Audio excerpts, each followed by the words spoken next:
order. My name is Elizabeth Warren. I'm the chair of the Congressional Oversight Panel. I'd like to start this morning by thanking Georgia Tech for the use of the facilities, and I also want to thank the staff of Congressman John Lewis for working with us and with our staff in helping to plan this hearing. I'm joined this morning by the rest of our panel, the Deputy Chair, Damon Silvers of the AFL-CIO, and then further down on my left is State Superintendent of Banking for the State of New York, Richard Neiman. On my right is Paul Atkins, who is the former Commissioner of the Securities and Exchange Commission. And on my far right is Mark McWatters, an attorney and certified public accountant. This is the full Congressional Oversight Panel staff. We are glad that we can all be with you today to learn about commercial real estate. And I would like to start by recognizing the Mayor of Atlanta. We are honored to have you here, Mr. Mayor, and hope that you can give us some remarks to help us get started on this hearing. Mr. Mayor. Madam Chair, distinguished members of the panel, welcome to Atlanta. Good morning. It's a pleasure to welcome you to our city and to one of the nation's premier institutions of higher learning, Georgia Tech. I believe that Georgia Tech is an ideal environment for this important panel to conduct its work. Problem solving is indeed etched into its culture. Known for educational excellence and academic rigor, the solution to many, many tough problems have been conceived on this historic campus. It is my sincere hope that this tradition will continue as some of our country's greatest tests face us right now. As a newly elected mayor, I am especially grateful that the Congressional Oversight Panel has chosen our city as the site for these crucial discussions on the condition of the commercial real estate market. Atlanta is a city whose fiscal ebb and flow is closely tied to the fortunes of this sector of the local and national economy.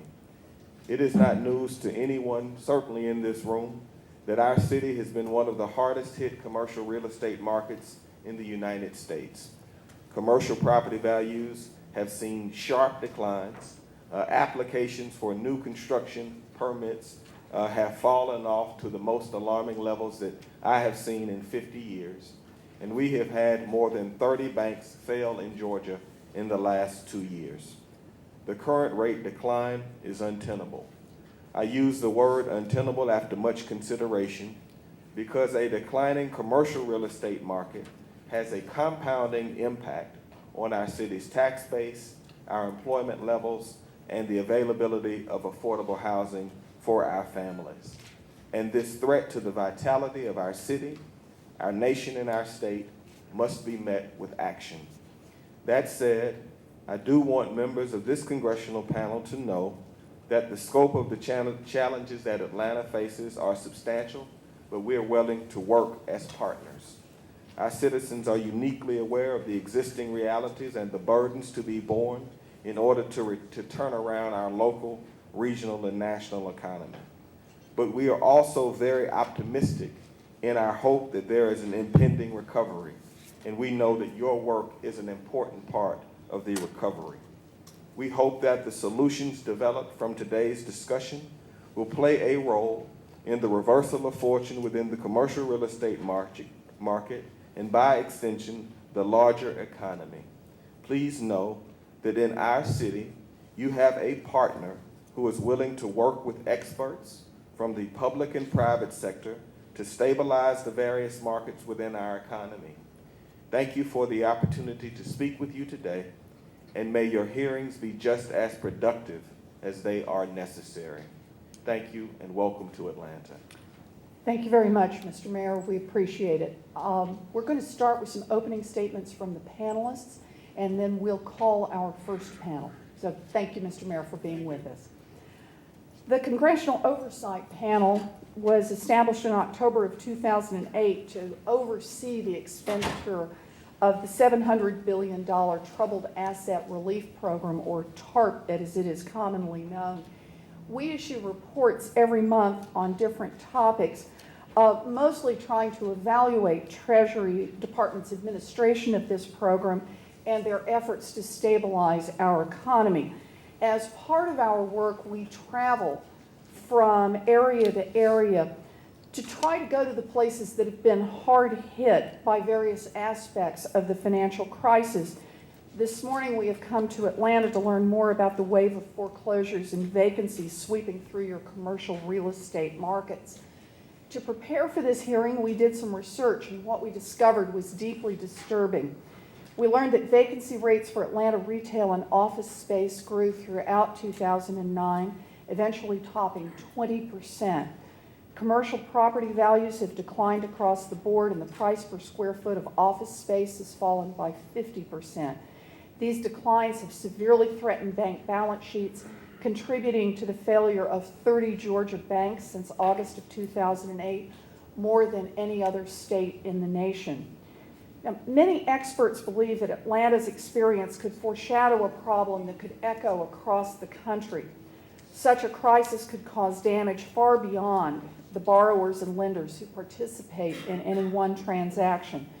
More empty storefronts means more lost jobs, more lost productivity, and prolonged pain for middle-class families. Commercial loan defaults could lead to deep losses for banks and potentially raise the specter of more taxpayer-funded bailouts. Foreclosures of apartment complexes and multifamily housing developments could push families out of their residences even if they have never missed a rent payment. And because the modern financial industry is so deeply interconnected, a downturn in the commercial credit markets could spread to the rest of our financial system. Against this backdrop, the panel is holding today's hearing to explore the troubles in commercial real estate. We hope that by learning from Atlanta's experiences, we may better advance our oversight responsibilities and public understanding of this important problem. No one can predict the course that commercial real estate will take. The problems appear at a time when banks are already weakened by massive losses. So we need to closely examine the stability of our banks.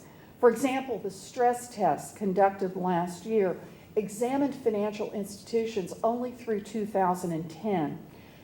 We asked the question how these institutions will cope with a commercial real estate crisis that may produce losses in 2011, 2012, and 2013. Whether or not Treasury and the Federal Reserve have fully examined this question and made appropriate provisions will be a part of our oversight question. And given that TARP itself is due to expire in October of this year, we raise a question about how much TARP can do to address these challenges. We also note that commercial real estate poses particular threats to small and mid-sized banks, which are often the key sources of loan for commercial projects in their communities. Given that these smaller banks have never faced stress tests, how likely are smaller financial institutions to survive a significant shock in commercial real estate? How can Treasury's programs, which until now have focused on supporting the very largest financial institutions, provide adequate support to smaller banks? What are the implications for the FDIC if the rate of bank failures, already high, starts to rise at a steeper rate? These are hard questions, and we are grateful to be joined by experts who can begin to find answers, including government experts representing the Federal Reserve, the FDIC, as well as local bankers and investors. We thank you all for your willingness to share your perspectives, and we look forward to your testimony. Chair calls on Mr. Atkins, if you'd like to make some opening remarks. Well, thank you, Madam Chairman, and thank you all for coming today, and thanks to the Mayor for your kind remarks, and welcome to the city. And thank you very much to the witnesses who have come to appear before us today and share their insights. I very much look forward to hearing from you today. There's no question that commercial real estate in the U.S. experienced a boom in the last 10 years, just like in the residential housing market. Business confidence was high, risk capital was available aplenty, the cost of money was low, even by historical standards. So even what might have been marginal deals seemed to have gotten done anyway. So too much money was chasing too few deals.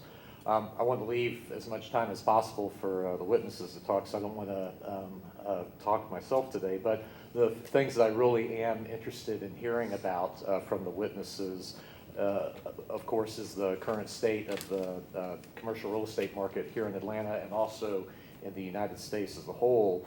And the two aspects of that are, I think, really crucial to me is obviously we have a clear oversupply of commercial real estate space, but is our problem just a supply side one? What about the demand side? Obviously have been and are still going through economic issues on the national level and even on the global level. And so some of those economic problems obviously are affecting the demand for commercial real estate space.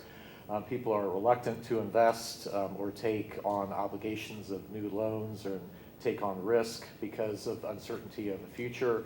That has to do with microeconomic, macroeconomic, regulatory, legislative issues, taxation, fiscal issues, all those sorts of things. And I'd love to hear your perspective on how those come to bear here in Atlanta and also in the United States as a whole. So thank you very much, and I yield the balance of my time. Thank you. Mr. Silvers?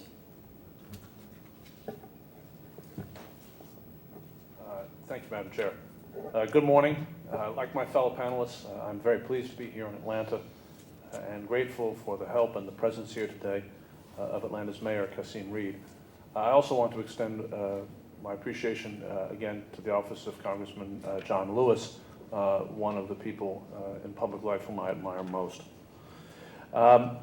The Emergency Economic Stabilization Act of 2008, which gave rise to TARP, sought to address both the immediate acute crisis that gripped world markets in October of 2008 and the deeper causes of that crisis in the epidemic of residential foreclosures.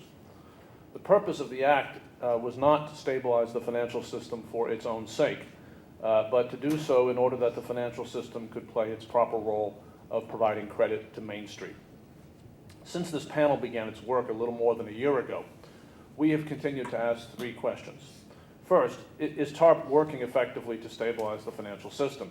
Secondly, is that same financial system, as a result of TARP, doing its job of providing credit to Main Street? And three, is TARP functioning in a way that is fair to the American people? Today's hearing on the impact of difficulties in the commercial real estate market is really about all three of these questions. There is $3.5 trillion in U.S. commercial real estate debt. $500 billion of that debt will mature in the next few years. There was clearly a bubble in commercial real estate values prior to 2008. We've heard already a fair amount about that. But it is not clear the extent of the bubble, meaning it's not clear how much of those values was unsustainable and how much was real. As a result, the return of commercial real estate prices to levels that are supported by real estate fundamentals is a potential source of systemic risk. For example, recently, Bank of America was allowed to repay TARP funds in a manner that weakened its Tier 1 capital ratios. Meanwhile, here in Atlanta, Bank of America is dealing with large commercial real estate problem loans in properties like Streets of Buckhead, and it's quite unclear what the outcome in those circumstances is going to be. In addition, it is unclear whether the financial system as a whole is healthy enough to provide financing for properties even when they are properly priced, let alone financing for new development. Finally, there is the question of the impact of the decline of commercial real estate values on smaller banks. This goes to the fairness part of our mission. In Georgia, there have been 30 bank failures since August of 2008. These banks have gone through the FDIC resolution process, resulting, as far as I know, in their disappearance as independent entities. The contrast between the impact of the financial crisis on small banks and on very large failing financial institutions that receive both extraordinary TARP assistance and assistance from the Federal Reserve System appears to raise fundamental issues of fairness. I hope in this hearing we will address these questions and in the process help the panel to advise the Treasury Department and Congress as to what steps, if any, need to be taken in the area of commercial real estate. I do not believe it is either desirable or possible to prevent commercial real estate prices from returning to sustainable levels. The goals here should be to ensure that the collapse of the bubble in commercial real estate has little, if any, systemic impact, that financing remains available for both existing property and new construction that is rationally priced, and that the federal government conducts itself in this area in a manner that is fair to both small and big financial institutions, and to communities where commercial real estate financing is vital to maintaining community vitality and jobs. In reviewing the materials our staff helpfully provided for this hearing and the testimony of our witnesses, I cannot help but be struck by the contrast between the bonuses being announced this week by the institutions the public rescued on Wall Street and the unabated tide here in Atlanta and across this country of unemployment, residential and commercial foreclosures, and jobs that not only are lost but not being created. President Obama has rightly asked the big banks to help pay for TARP, but more needs to be done to restore fairness to our economy and financial system. I hope that this hearing can provide concrete ideas we can bring back to Treasury and Congress for how TARP can be managed to be part of the solution the mayor referred to earlier for communities like Atlanta, solutions that lead the financial system to playing its proper role as a creator and not a destroyer of jobs and communities. Thank you. Thank you, Mr. Silvers. Mr. McWalters? Thank you, Professor Warren. I very much appreciate the attendance of the distinguished witnesses that we have today, and I look forward to hearing your views. In order to suggest a solution to the challenges currently facing the commercial real estate or CRE market, it is critical that we thoughtfully identify the sources of the underlying difficulties.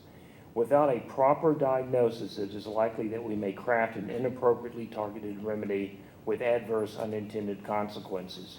Broadly speaking, it appears that today's CRE market is faced with both an oversupply of CRE facilities and an undersupply of prospective tenants and purchasers. In my view, there has been an unprecedented collapse in demand for CRE property, and many potential tenants and purchasers have withdrawn from the CRE market, not simply because rental rates or purchase prices are too high, but because the business operations do not presently require additional CRE facilities. Over the past few years, while CRE developers have constructed new facilities, the end users of such facilities have suffered the worst economic downturn in several generations. Any positive solution to the CRE problem that focuses only on the oversupply of CRE facilities to the exclusion of the economic difficulties facing the end users of such facilities appears unlikely to succeed. The challenges confronting the CRE market are not unique to that industry, but instead are indicative of the systemic uncertainties manifest throughout the larger economy. In order to address the oversupply of CRE facilities, developers and their creditors are currently struggling to restructure and refinance their portfolio loans. In some instances, creditors are acknowledging economic reality and writing their loans down to market, with perhaps the retention of an equity participation right. In other cases, lenders are merely kicking the can down the road by refinancing problematic credits on favorable terms at or near par so as to avoid the recognition of losses and the attendant reductions in regulatory capital. While each approach may offer assistance in specifically tailored instances, neither addresses the underlying economic reality of too few tenants and purchasers for CRE properties. Until small and large businesses regain the confidence to hire new employees and expand their business operations, it is doubtful that the CRE market will sustain a meaningful recovery. As long as business persons are faced with the multiple challenges of rising taxes, increasing regulatory burdens, enhanced political risk associated with unpredictable governmental interventions in the private sector, as well as uncertain health care and energy costs, it is unlikely that they will enthusiastically assume the entrepreneurial risk necessary for protracted economic expansion and the recovery of the CRE market. It is fundamental to acknowledge that the American economy grows one job and one consumer purchase at a time, and that the CRE market will recover one lease, one sale, and one financing at a time. With the ever-expanding array of less-than-friendly rules, regulations, and taxes facing business persons and consumers, we should not be surprised that businesses remain reluctant to hire new employees, consumers remain cautious about spending, and the CRE market continues to struggle. The problems presented by today's CRE market would be far easier to address if they were solely based upon the mere oversupply of CRE facilities in certain well-delineated markets. In such event, a combination of restructurings, refinancings, and foreclosures would most likely address the underlying difficulties. Unfortunately, the CRE market must also assimilate a remarkable drop in demand from prospective tenants and purchasers of CRE properties who are suffering a reversal in their business operations and prospects. In my view, the administration could promptly jumpstart the CRE market as well as the overall economy by sending an unambiguous message to the private sector that it will not directly or indirectly raise taxes or increase the regulatory burden of CRE participants and other business enterprises.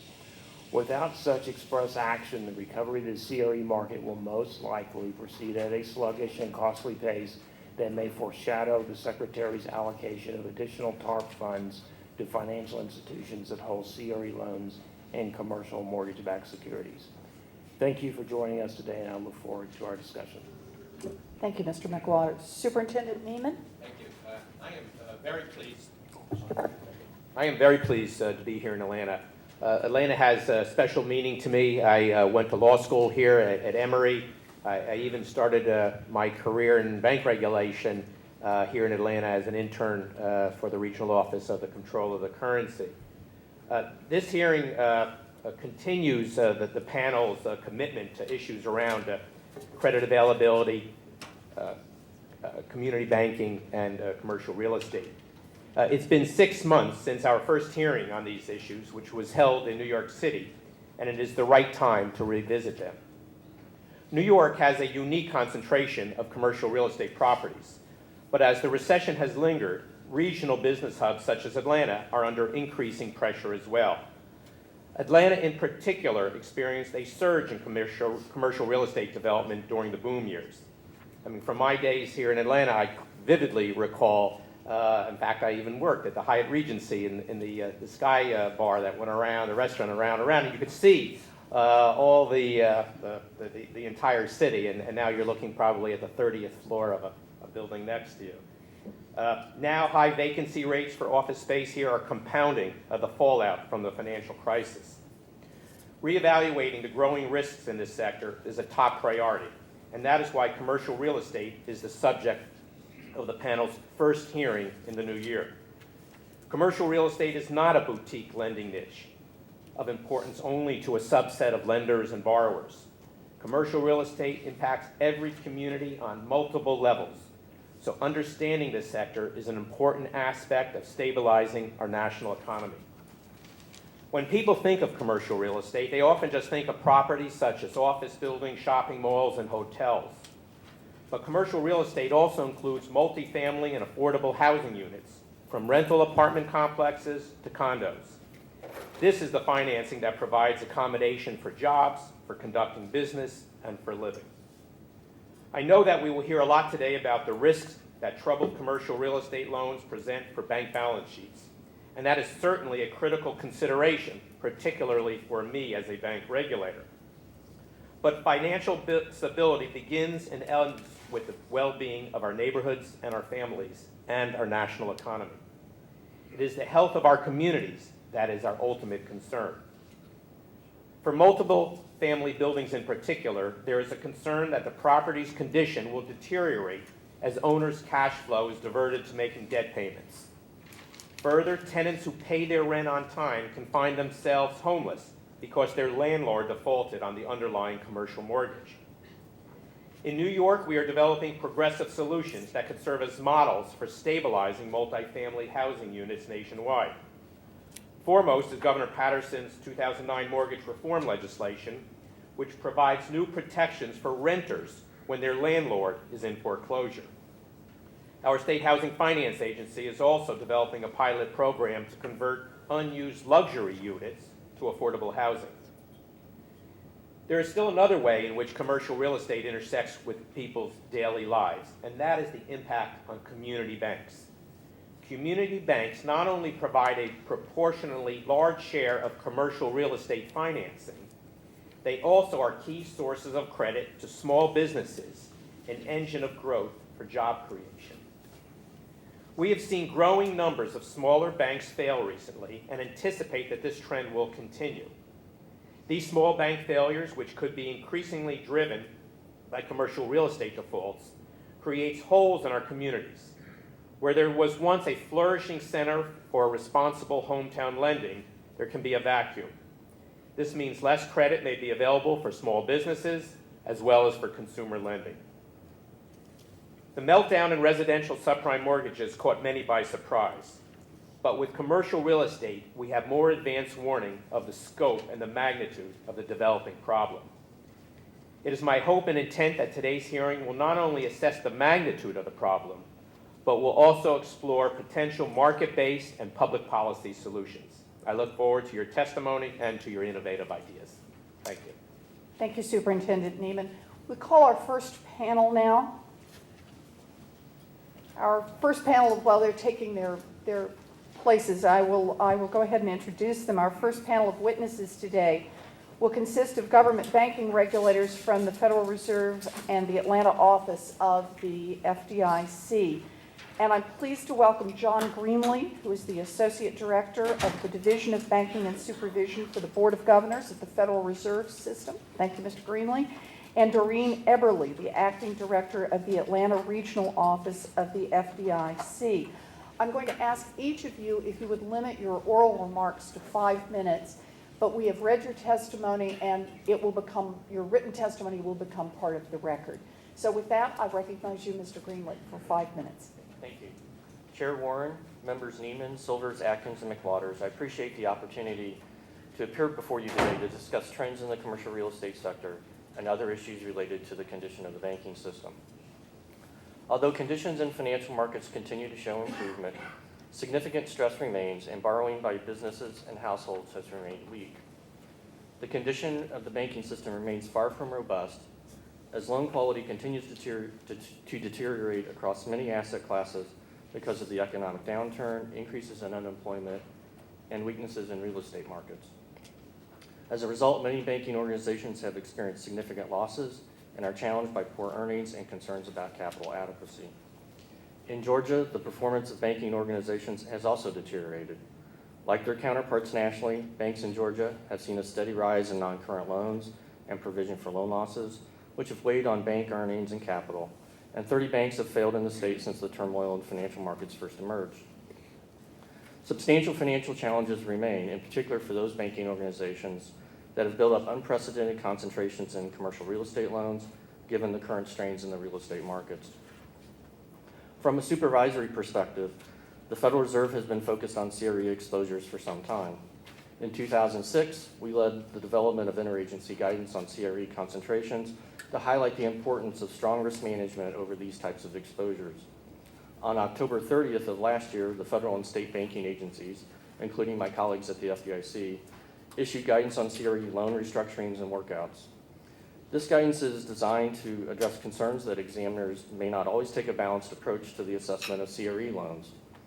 One of the key messages in the guidance is that renewed or restructured loans borrowers who have the ability to repay their debts according to reasonably modified terms will not be subject to examiner criticism.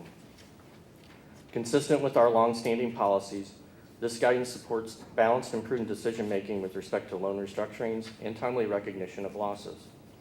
At the same time, our examiners have observed incidents where banks have been slow to acknowledge declines in commercial real estate cash flows and collateral values in their assessment of potential loan repayment.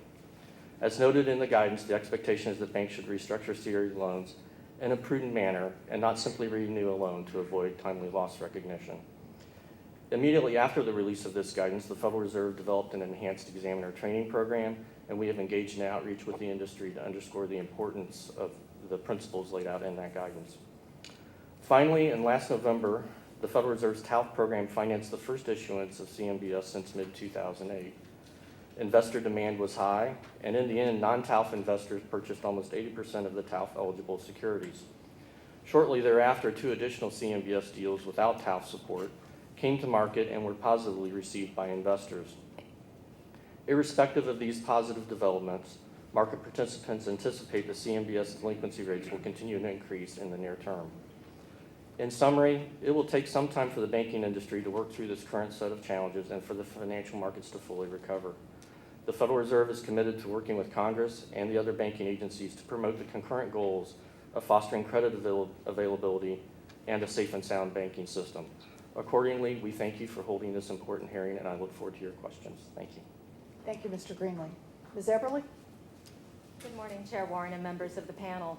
I appreciate the opportunity to testify on behalf of the Federal Deposit Insurance Corporation concerning the condition of the commercial real estate market in Atlanta and its impact on insured institutions and lending. As you noted in your invitation letter, the real estate market in the Atlanta metropolitan area has been hard hit. My testimony will describe the factors that led to the difficulties in the Atlanta housing market and the manner in which those difficulties have translated to high levels of loan losses and bank failures.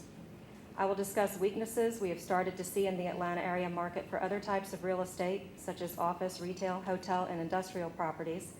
And finally, I'll describe the supervisory actions regulators are taking to address these risks. The Atlanta area was ranked first in the nation in single-family home construction each year from 1998 to 2005. In response to an increased demand for housing stock, residential development activity increased, and many FDIC-insured institutions headquartered in the Atlanta area exhibited rapid growth in their acquisition, development, and construction, or ADC portfolios. This growth resulted in significant concentrations in ADC loans. The FDIC monitored the growth of ADC loans in the Atlanta area as it occurred and attributed the growth to local institutions meeting the housing needs of an increasing population. What was not readily apparent, however, was the increasing volume of subprime and non-traditional mortgage originations in the market. The increased availability of these types of mortgages turned out to be a significant factor driving housing demand. Demand for vacant developed lots in the Atlanta market collapsed shortly after subprime and non-traditional mortgage originations were sharply curtailed in 2007. The resulting imbalance between supply and demand has led to deterioration in the performance of residential development loans, which comprise the bulk of the ADC portfolios of Atlanta area financial institutions. The impact of this deterioration has been magnified by the disproportionately high concentration of ADC lending. At year-end 2007, Atlanta-based institutions reported a weighted average ADC concentration that was nearly 3 times higher than that reported by similar institutions in other metropolitan areas. Losses experienced by Atlanta banks on ADC portfolios has also been higher than the national average, and poorly performing portfolios of ADC loans have been a significant factor in recent bank failures. The 25 institutions from the Atlanta area that have failed since the beginning of 2008 reported a weighted average ADC concentration a year before failure of 384% of total capital. While Atlanta's residential development market remains strained with reports of a 10-year supply of vacant developed lots, weaknesses are now emerging in the Atlanta area market for other categories of real estate, such as office, retail, hotel, and industrial properties. Atlanta ranks among the top 10 markets in terms of vacancy rates across these categories. As a result, performance of these loans has started to deteriorate. Contrary, though, to what we've seen in ADC portfolios, loss rates and non-performing rates experienced by Atlanta institutions for the largest category of commercial real estate loans, those that have non-farm, non-residential property as collateral, is comparable to national averages, not greater. Also, Atlanta area financial institutions are proportionately less exposed to this segment of the market than their peers in other metropolitan areas. In response to the risks in the Atlanta and other commercial real estate markets, the FDIC has maintained a balanced supervisory approach. We identify problems and seek corrections when there are weaknesses, while remaining sensitive to the economic and real estate market conditions and the efforts of bank managements. Through industry guidance, we have encouraged banks to continue making loans available to creditworthy borrowers and to work with mortgage borrowers that have trouble making payments. We have required banks to have policies and practices in place to ensure prudent commercial real estate lending, and we have encouraged prudent and pragmatic commercial real estate workouts within the framework of financial accuracy, transparency, and timely loss recognition. Finally, we believe that the financial reform proposals currently under consideration could play a role in mitigating the types of risks that have led to significant losses in the Atlanta market. For example, the FDIC believes that consideration of a borrower's ability to repay is a fundamental consumer protection that should be enforced across the lending industry. Establishment of such a standard at the federal level should eliminate regulatory gaps between insured depository institutions and non-bank providers of financial products and services by establishing strong, consistent consumer protection standards across the board. In addition, we support the creation of a process to oversee systemic risk issues, develop needed prudential policies, and mitigate developing systemic risks. With the benefit of hindsight, it's fair to say that during the years leading up to the crisis, systemic risks were not identified and addressed before they were realized as widespread industry losses. The experience in Atlanta is illustrative. During the years of rapid ADC loan growth, local financial institutions and their supervisors did not fully appreciate the growing risks posed by the availability of subprime and non-traditional mortgage products. Examples such as this underscore the benefit of monitoring systemic risks to assess emerging risks using a system-wide perspective. Ms. Epperly, that's 5 minutes. Thank you. Okay, thank you very much.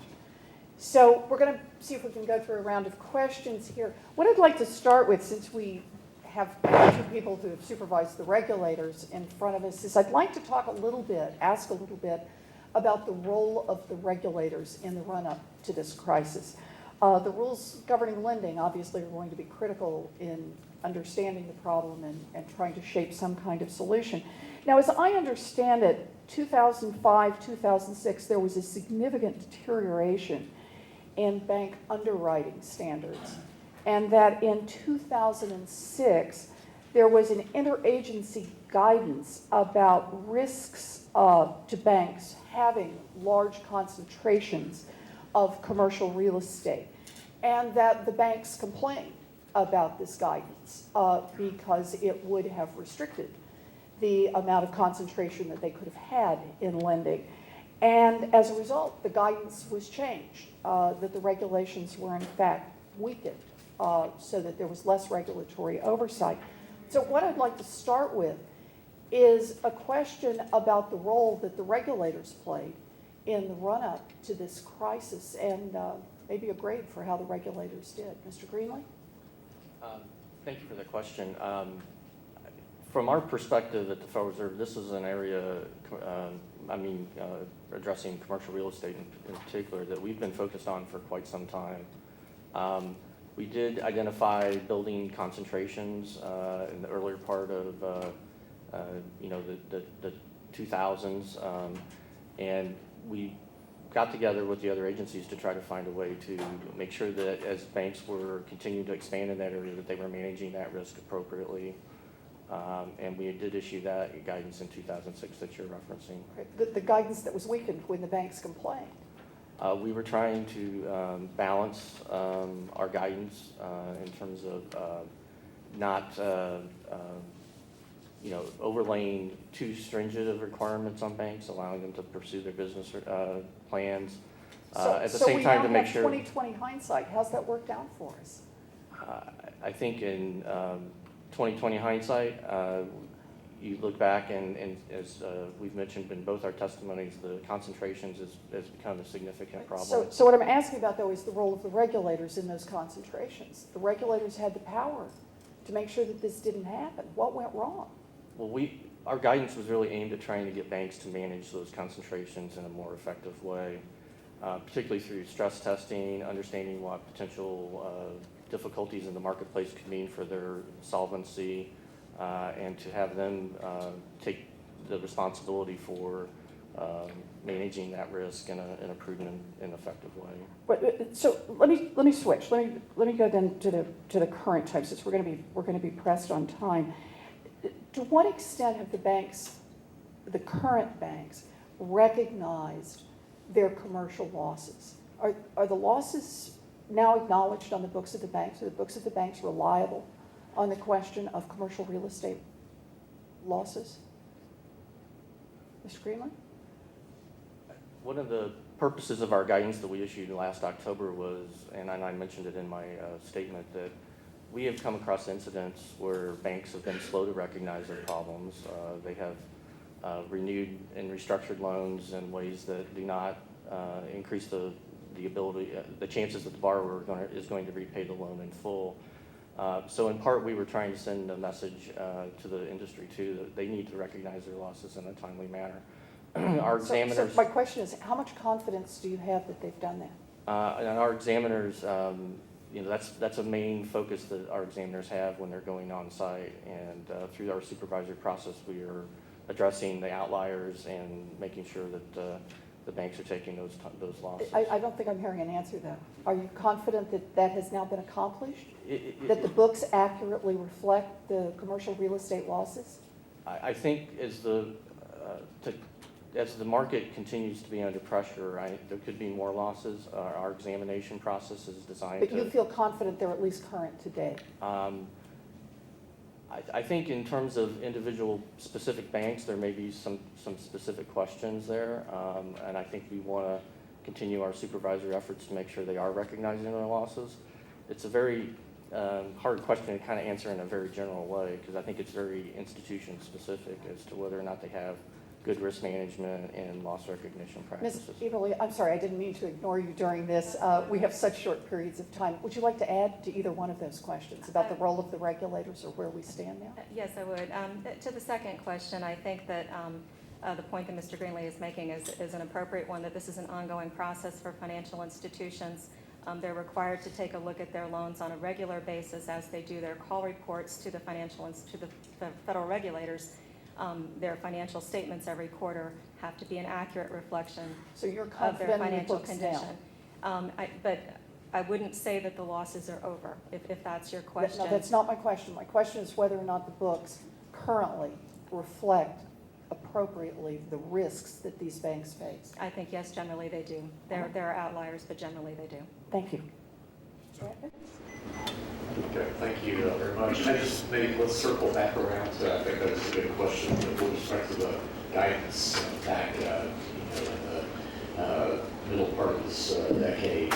By when it came out, I mean, I guess I'm on the security side, banking side, but I assume that basically the purpose of the guidance was to call attention to bank management to make sure that they were looking forward and taking into account various types of disaster scenarios and things like that.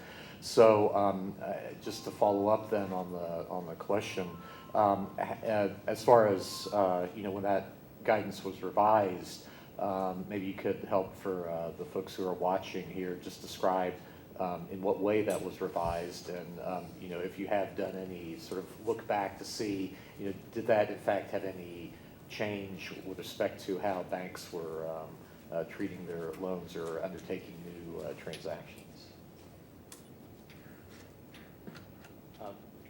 So when we developed the guidance, we did put it out for public comment, and so we did, as you noted, we got a lot of comments back from industry and other market participants.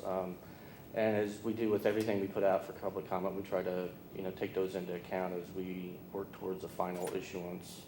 I think the one concern that many people expressed at that time, again, was about their business plans and the lending that they were primarily engaged in terms of real estate, and concerns about effects on local economies or profitability of the institution and what have you. And we tried to strike a balance there to make sure that the banks did understand what the downside scenarios were, that they thought about that in terms of their capital planning, and did stress testing to understand that. So we really tried to take it from the standpoint that they need to have effective risk management processes in place to deal with the risks that they're taking on in their institutions. Right. Ultimately, it is their decision, obviously, not the regulator's decision. And we have had sort of a 100 or 1,000 years type of storm, but still, I guess looking then forward as to current types of activity in the marketplace, obviously it's very far down. And one of the issues that gets raised over and over is how bank examiners might be dampening the ability or the willingness of bankers to undertake new loans. And so I salute the guidance and the training and other things that you all have been doing, because I guess from personal experience from the early 90s, I think we went through a similar thing where I don't think the regulators were actually responsive quickly and actively enough, but it sounds like here at least you all are trying. So I was wondering, do you have any assessment of how effective that's been? Because obviously we don't want to have the dreaded F word of forbearance, but as far as do you perceive that examiner scrutiny is depressing the willingness of bankers to be active in this marketplace? I don't believe so. I think the greater constraints are capital constraints that financial institutions are operating under. because of the volume of troubled assets that they have on their books, and additionally liquidity concerns. I think those are the two greatest constraints to institutions being able to lend. And then, I mean, with respect to the demand then, obviously, I mean, we have the liquidity constraints and that sort of thing, but also the demand from business folks who are looking to take out loans. I mean, part of the what we're seeing, of course, is a depression of the demand. I guess we'll hear more about that later. But are you seeing that nationwide as a whole, or is it regionally focused? From what we're hearing and observing, the demand for credit is down. Loans to businesses and consumers has been dropping in the banking system. We have done a lot of work, and we continue to do a lot of work to try to understand, the supply and demand effects of credit. We hear stories like you do, I do in Washington about, the examiners perhaps impeding credit being made available to borrowers. We follow up on those things, and we've issued statements, and importantly, the November 2008 statement encouraging banks to make loans. And in the CRE guidance, I think it's an important thing too, in terms of the effect it has on small businesses, because a lot of small business loans are secured by the real estate that the business owner owns or the business owns. So we were trying to think about that as well. Well, my Thank you. time's up, so thank you. Thank you. Mr. Silvers? Yes, thank you. I'll try to sort of follow up on, I think somebody have a thread here. I'd like to continue it. Can you both comment on further on whether, we are looking at this ultimately from the perspective of our responsibilities in relationship to TARP, and what actions, if any, should or might be taken with TARP funds or with the powers that the bill passed by Congress and the crisis gives Treasury to address commercial real estate. In order to begin to do that, I think we need to begin by saying, what's the problem here? You mentioned, I think each of you mentioned liquidity as a potential issue, and you mentioned capital constraints in financial institutions. Those would seem to be two possible diagnoses of, I think, what your testimony and the testimony of our witnesses that will follow you suggest is an absence of commercial real estate finance in this market and to a significant degree nationwide. So can you comment on the relative importance of those two issues as a first starting off? I think in terms of looking at the banks that we supervise, and they're particularly the local community banks that specialize and have concentrations in commercial real estate, I agree with my colleague. The capital constraints, liquidity concerns that they have plays a significant factor in their willingness and ability to continue to make commercial real estate loans or loans in general. I think we try to think about, too, the broader marketplace, and CMBS market is an important provider has been an important provider of commercial real estate financing. And, we tried to develop the TALF program for CMBS to, provide some stability to that market and try to bring some investors in. That has actually worked. We had one TALF, one issuance with TALF, and then following that, two that have been issued without TALF financing. So the broader, kind of CRE liquidity marketplace is a consideration, and it gets into investors' willingness to take on this risk, how they're pricing it, how they see the future for real estate prices. Simply. I would say that capital is the most significant concern facing financial institutions here in the Atlanta area, with liquidity as a second. All right.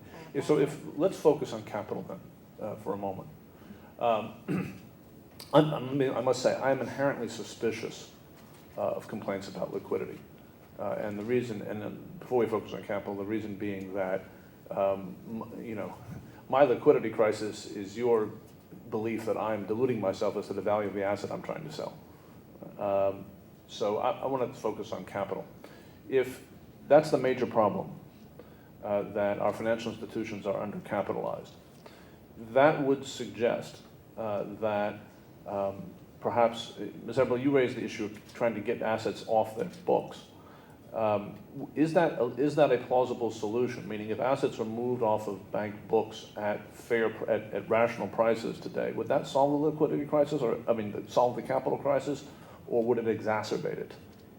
I would say it would exacerbate it. The institutions need the capital to be able to sell loans at prices that the market will pay. What they're doing now is they're recognizing market value declines as they occur, typically on a quarterly basis as they file their financial statements with the regulators, and it erodes capital over time. So now, And economic recovery would also help. yes, I share the comments, the views of my colleagues that, after all, these things are driven by larger economic forces. But can you all comment on the relative capital strength then, as you perceive in this marketplace, as between community banks, sort of larger regional institutions, and national players?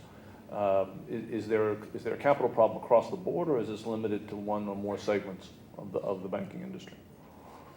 I'll speak to the community banks. They came into this crisis with very strong capital levels compared to historic norms. Very strong capital, which has been fortunate. So you would say that in fact, community banks are not where the capital problem resides? No, I said they came into the crisis with very strong okay. capital. Finish the thought then. Yes, they definitely are facing capital pressures now. It would have been far worse had they not come in with the strong capital levels that they did at the beginning of the crisis. All right. And then could you comment, I know that you don't regulate the larger institutions directly, but you certainly pay attention to them, given the fact that you insure them. Can you comment on the other segments? I'd like to defer to Mr. Grinley to talk That's about fine. capital with the larger institutions We're that have going been to have through to be the stress short. We're test. over time. I would just real quickly just say that part of the supervisory stress test that we did, the supervisory capital assessment process we did last spring, was really aimed at trying to ensure that the largest institutions had an adequate capital base to weather an adverse economic scenario. So, and they've been able to raise a significant amount of capital since that time. So they're lending freely right now in this market? They are, as best as we can monitor, they are making loans, but the loan balances overall are declining. Mr. McWaters? You know, I've heard a lot of problems. We have a lot of problems. But if you had to summarize in a one-page memo to your immediate supervisor who asked you, how do I orchestrate a soft landing of the CRE market, what would you say, and why would you say it?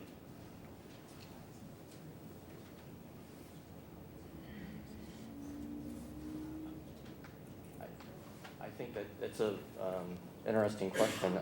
I would say the one thing that we do know that the broader economic environment with the recession that has occurred and the increases in unemployment have been a significant factor in commercial real estate prices and vacancies and what have you. In terms of trying to get the prices to stabilize or potentially recover, that's going to be a key factor in this.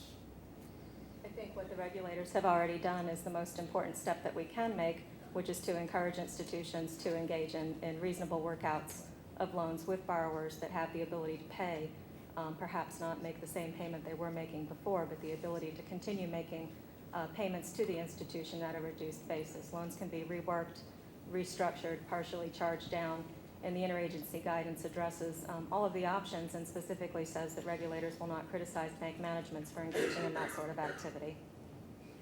So it's a bit of a kick the can down the road with the expectation or with the hope that prices will recover. And that prices will recover when more tenants are competing for the properties, more purchasers are competing for the properties, and that will only happen when their underlying businesses become stronger. I mean, is that... I wouldn't call it a kick the can down the road. I would call it a recognizing the economic reality of today. Loans are going to have to be written down. There'll have to be some partial write-downs and reworking and restructuring. But it doesn't have to be a complete loss. There are Okay. ways to move forward. Okay. Do you see a lot of simple refinancing at existing prices with the expectation that prices will recover for the property? Do you mean just rolling over a Well, yeah, loan and rolling it without writing down and impairing regulatory capital, taking losses and the like, which affects share value and so forth? We do occasionally, and there's two ways that happens. One way is with a borrower that has the ability to continue servicing debt and making payments and amortizing a credit. Another way is where an institution would just refinance a loan, set a payment date in the future, and say, you'll pay us Sure. then. Yeah. And that's not acceptable. Okay. How about an update on TALF and PPIC? Where is that going? What's the future? I can speak to TALF. It's my understanding that the last FOMC meeting, the statement indicated that the TALF programs will be winding down on their scheduled dates, but that the FOMC also reserved the right to modify that if conditions warranted and they deemed that appropriate. So. In terms of PPIP, there haven't been any Treasury or taxpayer funds used to support a PPIP type partnership. There have been 3 partnerships formed. They've been supported by FDIC funds or guarantees, and we continue to work on ways to refine the program. Okay. I guess one more question. Every time I speak with someone who wants to refinance or wants to borrow money, they say they can't refinance or they can't borrow. But when I hear from a lot of regulators and a lot of other people, they tell me, yeah, it's happening. A lot of banks are refinancing. Where is the disconnect? And what's happening in the marketplace? If I have an underwater property that I want to refinance, how difficult is it? I mean, is it actually being done? My discussions with bankers, it is being done when they can do it in a prudent and effective way, where the borrower has the willingness and ability to make payments even on a restructured basis. My discussions with examiners would indicate the same, that it is being done. Okay, that's all. Commissioner Neiman? I'd like to follow up on the CRE guidance and regulatory accounting, because I think there's a lack of full understanding by the public and the media as to the purpose and the objectives of the CRE guidance. Sometimes people refer to that it provides the ability of institutions to extend and pretend because it does not automatically consider an underwater loan to be impaired, requiring that it be written down if there is an expectation of repayment. Could you help elaborate on why regulators put first priority on loan performance and the expectation of being repaid according to contract terms compared to collateral? I think it would be helpful just to go into that in a little more detail. Certainly. I think that first and foremost, when examiners are looking at loans and financial institutions, the very first focus is on a borrower's ability to repay the debt. We look to the borrower. We expect financial institutions to look to the borrower, not to look to the sale of collateral. So it is the fundamental tenet of lending that we expect in community institutions. And would you agree that loans that we're paying, the fact that the loan is being held to maturity, if they were required to mark these loans based on collateral, you would have a great deal of volatility in those balance sheets without really referencing the true credit risk of that loan. So if you're saying if fair market value were adopted on a wholesale basis for loan portfolios? That's right. Yes, it would. It would inject a lot of volatility. Would you like to comment on issues around calls to impose a full fair market accounting on loan portfolios held by banks? Well, I mean, I think that you've highlighted one of the key considerations is, a lot of this gets into how you value the assets. And we've gone through a period where we've seen that be challenged, particularly with some of the mortgage-backed securities. I think your question is really, should we be, and then I think the question is, what do you value at? Is it what a buyer would buy the loan, which would be a valuation of a different kind than perhaps just looking at the collateral values? You know, I want to come back to these differences. We're going to hear a lot, I assume, from the second panel, a difference between credit risk and term risk, and that there are really two categories of commercial borrowers who are going to be facing default. One are those that face a credit risk due to fundamentals like increasing vacancies and decreasing rent rolls, inability to make those payments. Another group of borrowers who are paying on time sufficient cash flow on projects that are performing, but the value of the collateral has declined so much that in any refinancing, they would have to come up with a sufficient equity to refinance that project and have an inability to do that, and thus face a default or foreclosure. Can you elaborate on what are the key drivers? Where do you see those falling out and it impacting the impact on banks, and which are the key drivers to foreclosures in commercial real estate? I'll comment first. I think we've seen a lot of construction projects, for example, come to completion or be run into difficulties in the last few years in particular. And so you run into this whole thing about the borrower's ability to repay, to sell the property, to find a permanent investor. And that's one issue that we have seen. Some of our thinking behind this guidance that we issued last October was really to try to address the other point you're making about the huge amount of refinancing risk that we can see on the horizon. And we know that property values have declined. And even if the borrower does have the ability and willingness to repay, the terms and conditions and loan to values are going to be, potentially very different than when they got the original loan. And so our thoughts were, we need to find a way to restructure these loans. We need to find a way to get, enable these people to have an ability and willingness to pay at a certain level to stay in that property, and that's better for the bank and for everyone involved. Doreen, you want to comment? I have nothing to add. I agree completely. Great. Thank you. Good, thank you. I'm actually just going to pick up on the same theme in a short question. We're talking about the importance of capital and that you need more capital, private capital injected in these banks, not more government money into them. But capital investments depend on confidence. And that's confidence that you can get an accurate assessment of what this bank is worth.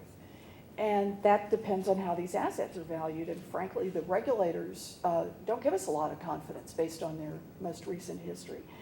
And I'm concerned about the shifts in accounting standards. I understand the point that Superintendent Neiman has raised and that Mr. Atkins raised, but I want to go back to this October 2009 change.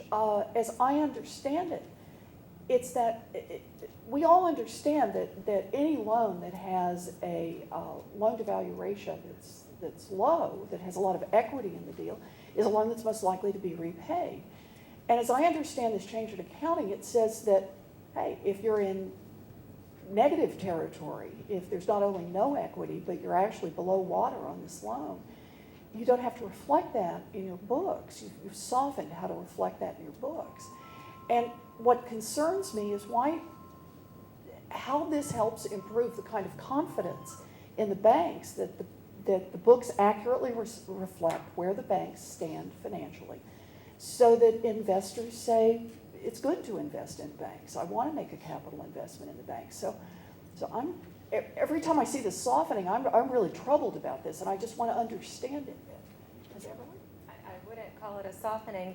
The guidance, I think, is much more structured to say you need to recognize the reality of the economic situation for the borrower and find a way to move forward. That may require a partial charge down in the loan balance. So the bank would reflect a loss and restructure a loan at a lower balance that the borrower can then move forward with. that can be a better deal, as Mr. Greenlee said, in the long run for the Oh, financial that one institution, for the That one I community. totally understand. That's not my concern. You've written it down, and it now then does accurately reflect what the property's worth and the likelihood that it's going to be repaid.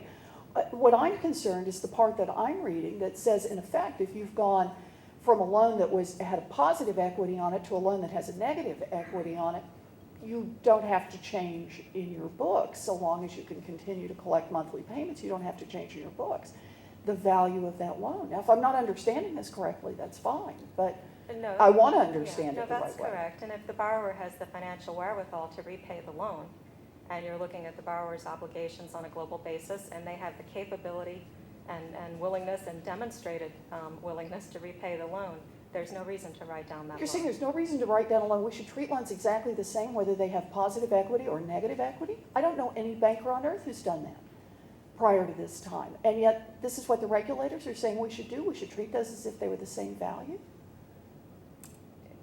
Bankers are making loans based on the borrower's ability to repay. The collateral is the secondary source of repayment, not the primary. I'll stop there. Mr. Atkins? Thank you. I just wanted to pick up on your discussion there earlier about guidance with respect to mark-to-market accounting. And so for FAS 157, of course, this governs that. And when I was at the SEC in the summer of 2008, we were hearing a lot of stories about how accountants were forcing complete write-offs of some of these securities based on there being no trades or looking at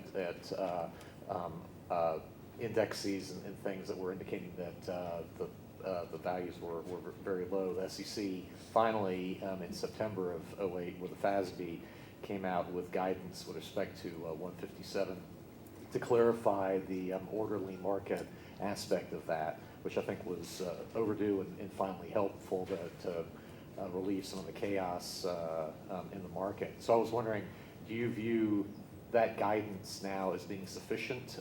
Does there need to be additional guidance with respect to mark-to-market accounting, or how do you perceive that in your activities?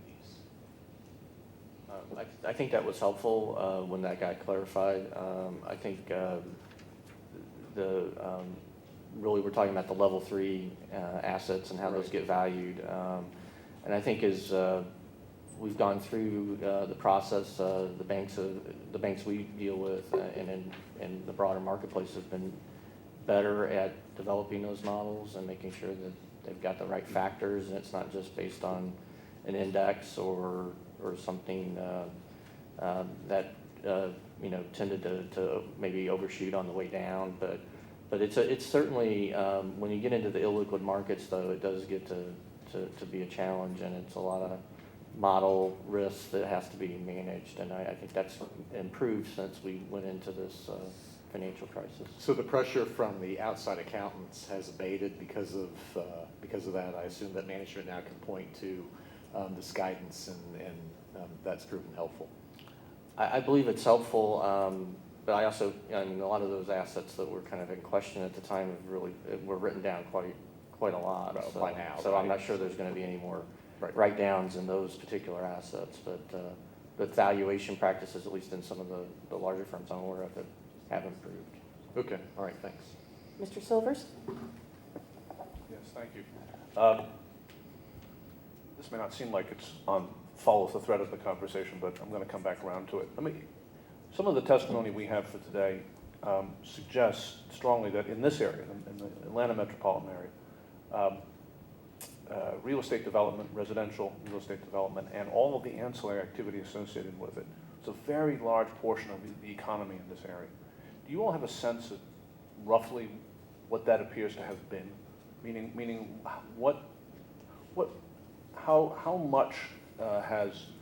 how much economic activity have we lost as a result of the deflating of the bubble in this area? I can't give you a quantification of that. We can go back to our insurance and reinsurance folks and give you an answer after You have a sense that it's big? It is big. It is Right. big. The Atlanta economy has been driven by construction. for many, many years. This goes back to, the early 80s. It's been a trend. It certainly has become more pronounced in the last decade. Mr. Greenlee, any thoughts about this? Well, I don't live here, but my impression and my understanding is exactly what Ms. Epperly said. Construction, real estate development was a big driver here. In terms of answering your question, I can speak to the Federal Reserve Bank of Atlanta staff and see if we can get you some information. It would be interesting to have some data on that, not just the direct development activity, but as one of our other witnesses put it, everything that flowed from it, architecture, furniture sales, the whole secondary and tertiary outgrowth of that. The reason I want to put that in the record is because it seems to me that the conversation we've just been having about mark-to-market, about capital requirements and the like, appears to, tell me if you disagree, but it appears to suggest a strategy of attempting to kind of hold on as much as possible to a set of values and arrangements based on that economy that is no longer with us, in the hopes that we will somehow return to it. I think this conversation about trying to focus on rents, on cash flows, as opposed to property values, to collateral value, has that feel to it. And that would appear to run the risk that if we're not going to be able to return to that type of economy, we are essentially locking in our financial system in a way that will make it unable to shift to finance activity that could actually lead to renewed growth. Can you comment on your views of whether or not I'm identifying a reasonable a matter of concern? Well, let me make a distinction that might help address some of the concern that Chair Warren expressed as well. When a loan at an institution is considered collateral dependent, so when the borrower's ability to repay is clearly not existent or not sufficient, the institution is required to then look to the collateral value and write the loan down. So to the collateral values. But that's where the borrower's ability to repay is no longer apparent or evident, or certainly if it's not happening. Right. If your primary sort of measure of value it deteriorates, then you look to your secondary one. Is it good or not? Right. And the accounting rules require that the balances be written down. Okay, thank you. Mr. McWaters? Just a quick question. Would you support the investment of additional TARP funds in Atlanta regional financial institutions because of the CRE problem? Is it that bad, or will this recover in due course? Additional capital in Atlanta financial institutions would be most helpful. And economic recovery would certainly make a difference in Atlanta as well. Okay. I think I would echo that. Improved capital would be helpful to the banks. So additional TARP funds. I think you'd have to look at the details of the program and go through the process that we've been going through with banks that have applied for TARP, but improved capital would be helpful. Okay, thank you. Commissioner Neiman? Three questions that I hope to get in because Talk fast. they are critical to our February report. Do you see CRE as posing a systemic risk to recovery and financial stability, or does it not rise to the level of residential and subprime and can be contained? From our perspective, it's an important exposure that the banks we supervise have. And we have a lot of banks with significant concentrations and are under stress because of the CRE market. So it's something we do focus a lot on and spend a lot of time working on. I would say that commercial real estate values have declined more than they did in the last commercial real estate crisis in the late 80s. But there are important protections from a regulatory standpoint that have been put in place since that time, including enhanced appraisal regulations, regulatory guidelines about loan-to-value limitations, and enhanced underwriting practices at institutions. So I think there's some mitigation there. Stress tests. Do you think that stress tests should be rerun for an expanded class of institutions beyond the SCAP approach or with new assumptions? Well, we're focused on right now at the Federal Reserve is really trying to get stress testing practices in the banks that we supervise improved. And we think that's a better way that they need to manage their business. Stress and test done by the bank itself. Yeah, as that's opposed to what we regular. would like to see more of. Or the FDIC on an isolated basis. I know we use stress tests at particular institutions where we think it may present a problem. We absolutely do, and I think that stress testing by financial institutions of their own balance sheets and their own economic circumstances in their locality are very important. And then the third question, are there any changes in public policy that you would find helpful, particularly in dealing with commercial real estate? It's kind of a follow-up to Mark's question. Either in the TARP program or itself or outside of TARP that would help address this from either a treasury or a regulatory perspective. Are there tools that would be helpful to you in dealing with CRE?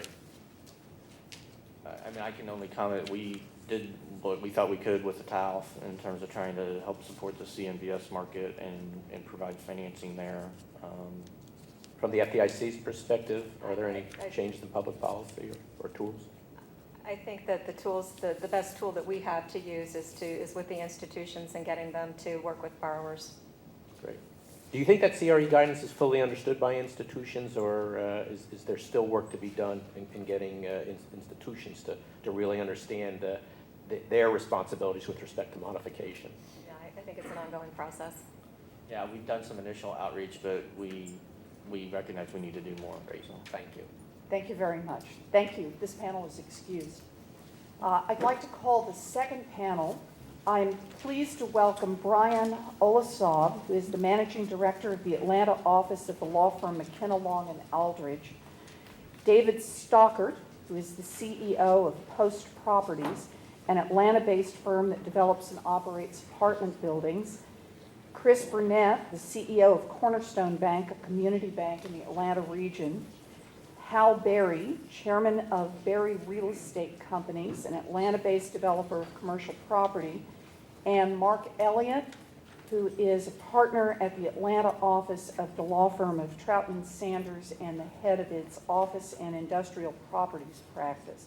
I appreciate your all being with us today. I'm going to ask you, as I did with our first witnesses, if you would hold your oral remarks to 5 minutes or even less so that we'll have more time for questions, but that your written testimony will be part of the public record. Thank you very much. And so if I could start with you, Mr. Olasov. Madam Chair and distinguished members of the panel, I'm very enthusiastic to be testifying before you today. In fact, I'm chomping at the bit after the first panel to discuss some of these issues We with thought you might be. As the panel described in selecting the site for today's discussion, it's entirely appropriate that the hearing be held in Georgia, whose banking system has suffered disproportionately. Over the past couple of weeks, I've had the opportunity to discuss my views with staff members of the Oversight Panel, and I'd like to reiterate some of these opinions today. By way of background, I've worked in commercial banking, investment banking, bank regulatory research environment, academia, and currently at a national law firm where I've had the opportunity to assist in large, complex real estate workouts, both in commercial and residential transactions, shared between portfolio lenders, banks that we're going to discuss in greater detail today, and in the area of structured finance, MBS and CMBS. I've worked extensively as an expert witness in litigation involving residential and CMBS. During the previous downturn, I collaborated on building a historical mark-to-market model for the thrift industry and testing and frequently refuting various theories of conventional wisdom concerning what happened to the thrift industry. What were the factors that actually collapsed the thrift industry? My written statement can be brief, as I've also submitted 2 recent editorials, along with a draft white paper that reflects my views on a policy prescription to deal with the continuing unresolved problem of toxic assets in banking. That reflects very much the thoughts of COP's August report. And I applaud the August report and some of your conclusions reached. Let me summarize my opinions and observations. In my view, there's a logical and inevitable sequence that follows from an inability or unwillingness to move problem assets from banks. The inability or unwillingness of banks to remove these assets stems from the overwhelming and justified desire to preserve regulatory capital. As long as banks sit on material levels of problem loans, given the volatile nature of the value and cash flow attributes of these loans, available cash will migrate to excess reserves at the Fed or low-risk securities, including treasuries and agency mortgage backs. When regulatory enforcement is perceived by bank management as either unfairly severe or capricious, and I think that's applicable to the earlier discussion on policy guidance that came out in October, this accelerates a movement towards more restrictive lending policies, and this is dramatic and demonstrable. This results in a constriction of available credit. Since the architectural intent of financial stability in all its guises, obviously including TARP, is to bridge the economy until private sector demand re-engages, the absence of a healthy, functioning credit allocation system, primarily our banking system, prolongs the need for this bridge to exist. This comes at a terrible price to the real economy and to the American taxpayer that must support this skein of subsidies. Conventional wisdom holds that the stress in residential markets has bottomed out. I happen to disagree with that. And that the commercial real estate mortgage market is the next shoe to drop. My own informal research indicates a lag of approximately 6 quarters between residential and commercial mortgage markets. If this relationship persists, and in the presence of delinquency and default numbers that are still rising in residential mortgage markets, commercial markets are at least 18 months, and I would argue considerably longer, from touching bottom. The deteriorating performance of the CMBS market gives us a predictor of increasing problems in bank portfolios, as can be seen in the graph for those of you who have a copy of this. CMBS, I think, is instructive because it doesn't suffer the same accounting confusions that the earlier panel touched on.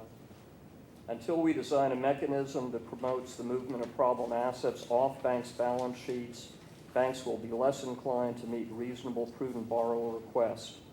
This problem will become increasingly acute as $1.4 trillion of commercial real estate loans balloon over the next 3 years.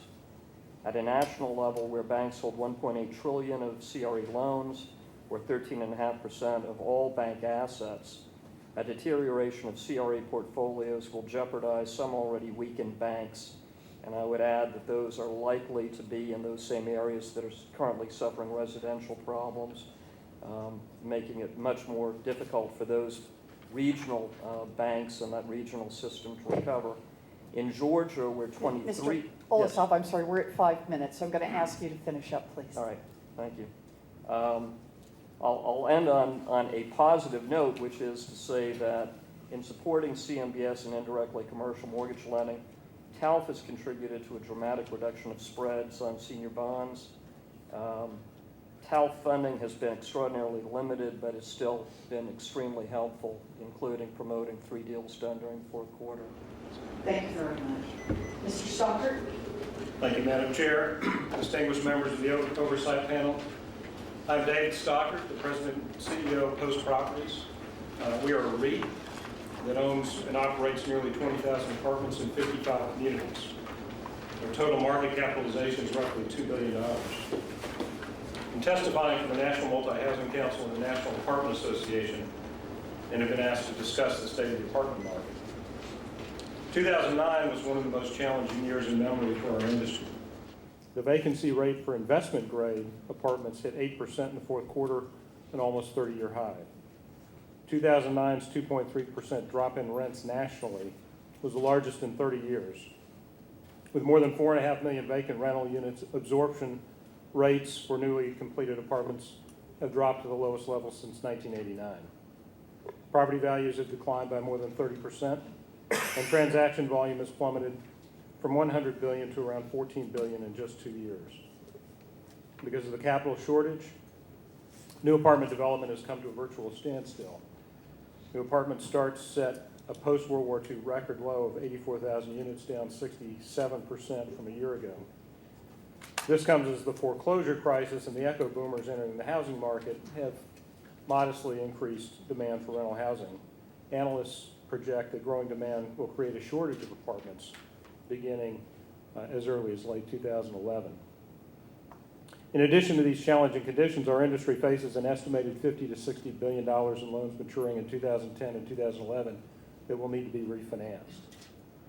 Now, many believe that 2010 will likely mark the bottom fundamentally of the market, but the headwinds are still very strong. GDP may recover in 2010, but significant job growth is not expected until 2011 or later, and employment is the primary driver of demand in our business. The loss of over 8 million jobs is a severe blow to the industry. In addition, we think the recovery will likely be one based on a flight to quality. Public companies like ours will have greater access and do have greater access to low-cost debt and other forms of capital. Other non-public companies in our industry are not nearly as fortunate. Older properties with weaker sponsorship and properties in secondary markets will continue to find it difficult to access capital. Looking at the capital markets, the multifamily sector has benefited from the presence of the GSEs, Fannie Mae and Freddie Mac, and the FHA multifamily mortgage insurance program, which has served as a partial replacement for construction financing. These two capital sources accounted for 90 to 95% of all the multifamily debt issued in 2009. While the multifamily sector has enjoyed more liquidity through the GSEs than the rest of the commercial real estate industry, it has not been all good news. All debt sources have tightened their requirements, meaning firms must provide additional equity to refinance debt, purchase a property, or start a new development. With most equity sources on the sidelines, this has exacerbated the capital shortage in the apartment sector. The GSEs are very necessary, but they're not wholly sufficient. Reestablishing a viable CMBS market is also critical. This will require reforming the regulatory oversight of Wall Street and improving transparency and rating agency performance. In addition, we are urging the Treasury Department to extend the TARP program through 2010. I also want to address the widespread media coverage of multifamily CMBS defaults. These reports have left the impression that all multifamily mortgages are experiencing high default rates. This is untrue. CMBS represents just 12% of the more than $900 billion of outstanding multifamily loans. The vast majority of multifamily mortgages are held by commercial banks, insurance companies, and the GSEs. When those loans are examined, multifamily default rates are quite low. Delinquencies for loans issued by insurance companies and GSEs remain well below 1%. And the GSEs are underwriting new multifamily loans with good coverage ratios and relatively moderate loan-to-value levels. Given the importance of the GSEs to the apartment sector, we are closely watching reform efforts which are just getting underway. In the short term, we are reassured by the Treasury's December 24th announcement confirming its unlimited support for the GSEs through 2012. In the long term, however, it is critical that policymakers understand the unique needs of the multifamily housing sector and not restrict the supply of multifamily capital as they reform the single-family financing process. Among other things, the reformed GSEs must continue their vital role as a source of permanent debt to refinance construction loans. They should also continue to provide capital for affordable housing projects that have greater credit risk profiles. Mr. Stalker, I'm going to stop there, and thank you very much there? for listening. Thank you very much. I appreciate it. Mr. Burnett? Thank you. Good morning. I'm Chris Burnett, Chief Executive Officer of Cornerstone Bank, headquartered here in Atlanta. Cornerstone is one of Georgia's 25 largest community banks with assets of $550 million, with 1/3 of our loans in housing, 1/3 of our loans in small business financing, and 1/3 in commercial real estate loans. We do have a balanced portfolio and a balanced perspective on the problems facing our economy today. Commercial real estate is certainly a challenging area, but you cannot talk about this category without stressing the impact that has been had from the housing industry. As we all know, new home construction and residential lot development was the first issue to hit the economic downturn. When the mortgage market seized up, builders could not find buyers for their homes, and the need for developed lots virtually went to zero, causing many developers to fail and leaving hundreds of projects in suspension. The effect on our lenders was devastating. In Georgia, we've already seen 30 community banks fail, all of which had heavy concentrations in residential development and construction lending. We've also seen the problems in the job market. We're acutely familiar with the devastation in our residential housing and its impact on the economy, as thousands of jobs have been lost in Georgia in that industry and many more workers leaving our state. Regarding commercial real estate, for most community banks like ours, the typical client is a business owner with financial substance that has been or has had the wherewithal to move from rental space into owner-occupied buildings. Unless those owner-occupants were involved in the real estate industry or retailing, most borrowers continue to make their payments on time, and the performance of most owner-occupied commercial loan portfolios remained satisfactory through 2009. But the difficult economy has taken its toll, draining earnings and liquidity from once strong borrowers. The aftershocks of the recession continue to abate a recovery in consumer confidence, thus restricting spending. As a result, we are now seeing a rise in borrower and tenant distress. Tenants are asking for rental concessions, which are often granted, but this reduces the cash flow available to meet debt service. This issue is systemic at all levels. Even the larger banks, the insurance companies, and the pension funds that lend on the much larger commercial projects are also reporting similar stresses. As we've talked about, vacancy rates for these projects in the metro Atlanta area are now over 20%, and that sort of rate is not sustainable with the level of debt that most owners incur to bring those projects to market. On the retail front in particular, where the greatest deterioration is occurring, as long as unemployment remains high and the economic news is negative, consumer spending will be tight. As a result, more retailers, especially non-franchised small businesses, are closing. The same is true for service businesses that occupy office space. As these companies contract or close altogether, vacancy rates climb and cash flows available for debt service decline. Banks are then often confronted with a dilemma. They must either foreclose on the properties or restructure the mortgages, allowing them to convert to interest-only payment terms and oftentimes lowering their interest rates. These loans then become known as troubled debt restructures, meaning that they must be classified as substandard assets. New appraisals are mandated by regulatory rules, and if the new values do not support those loan balances, specific reserves must be established, further eroding bank capital. There is no question that it is more likely today for borrowers to obtain credit. Borrowers' financial conditions have deteriorated, making loan decisions more difficult to make. Strong pressure by regulators to reserve for projected loan losses and to reduce real estate lending concentrations further impairs a borrower's ability to obtain credit.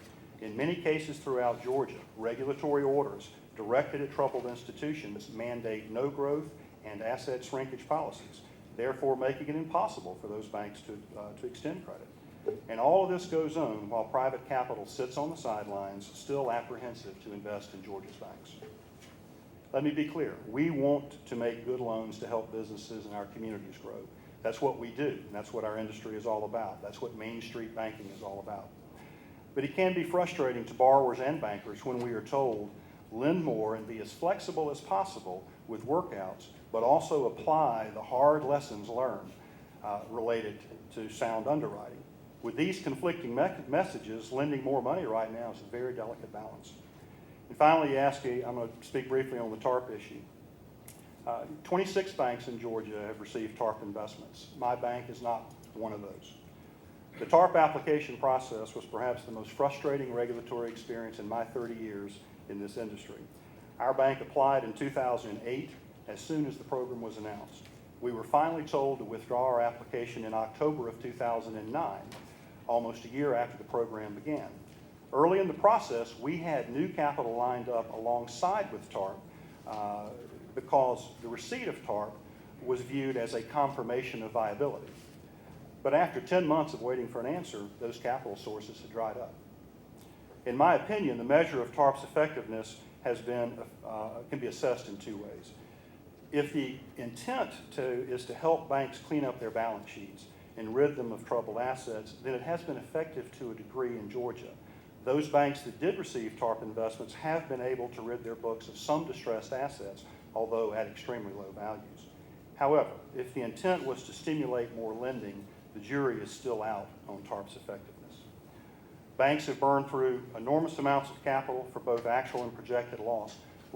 With only about 40% of Georgia's banks currently profitable, banks cannot increase retained earnings. They cannot shore up their capital positions until they return to profitability. Mr. Burnett, I'm going to have to stop you on time there, but thank you very much. We wanted to hear this about TARP. Thank you. Mr. Elliott?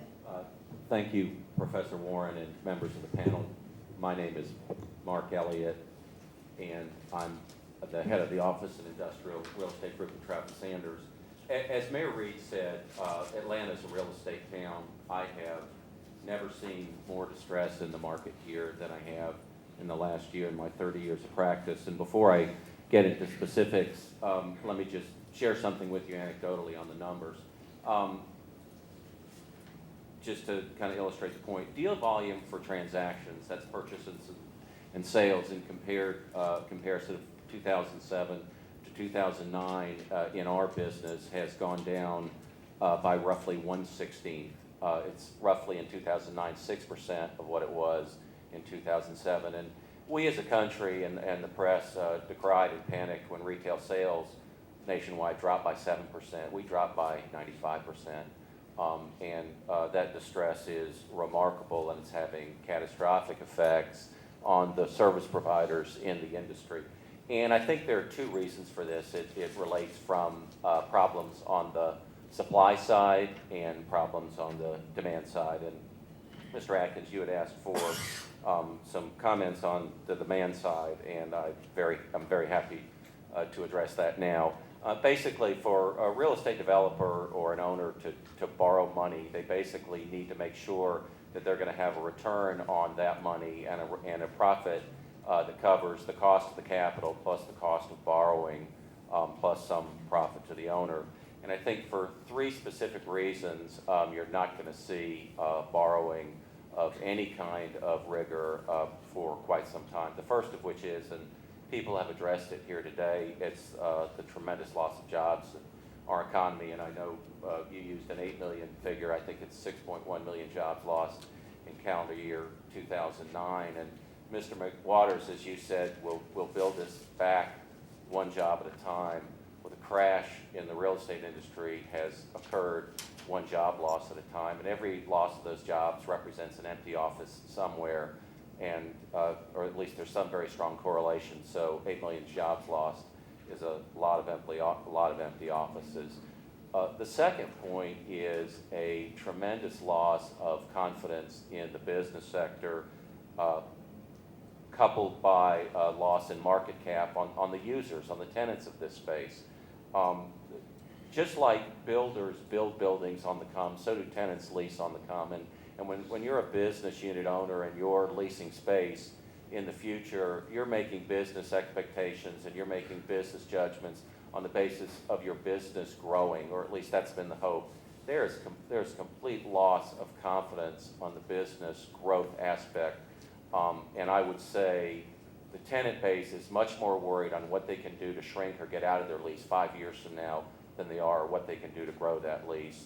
And the third one is the whole mandate on the corporate America to cut costs and to cut costs aggressively.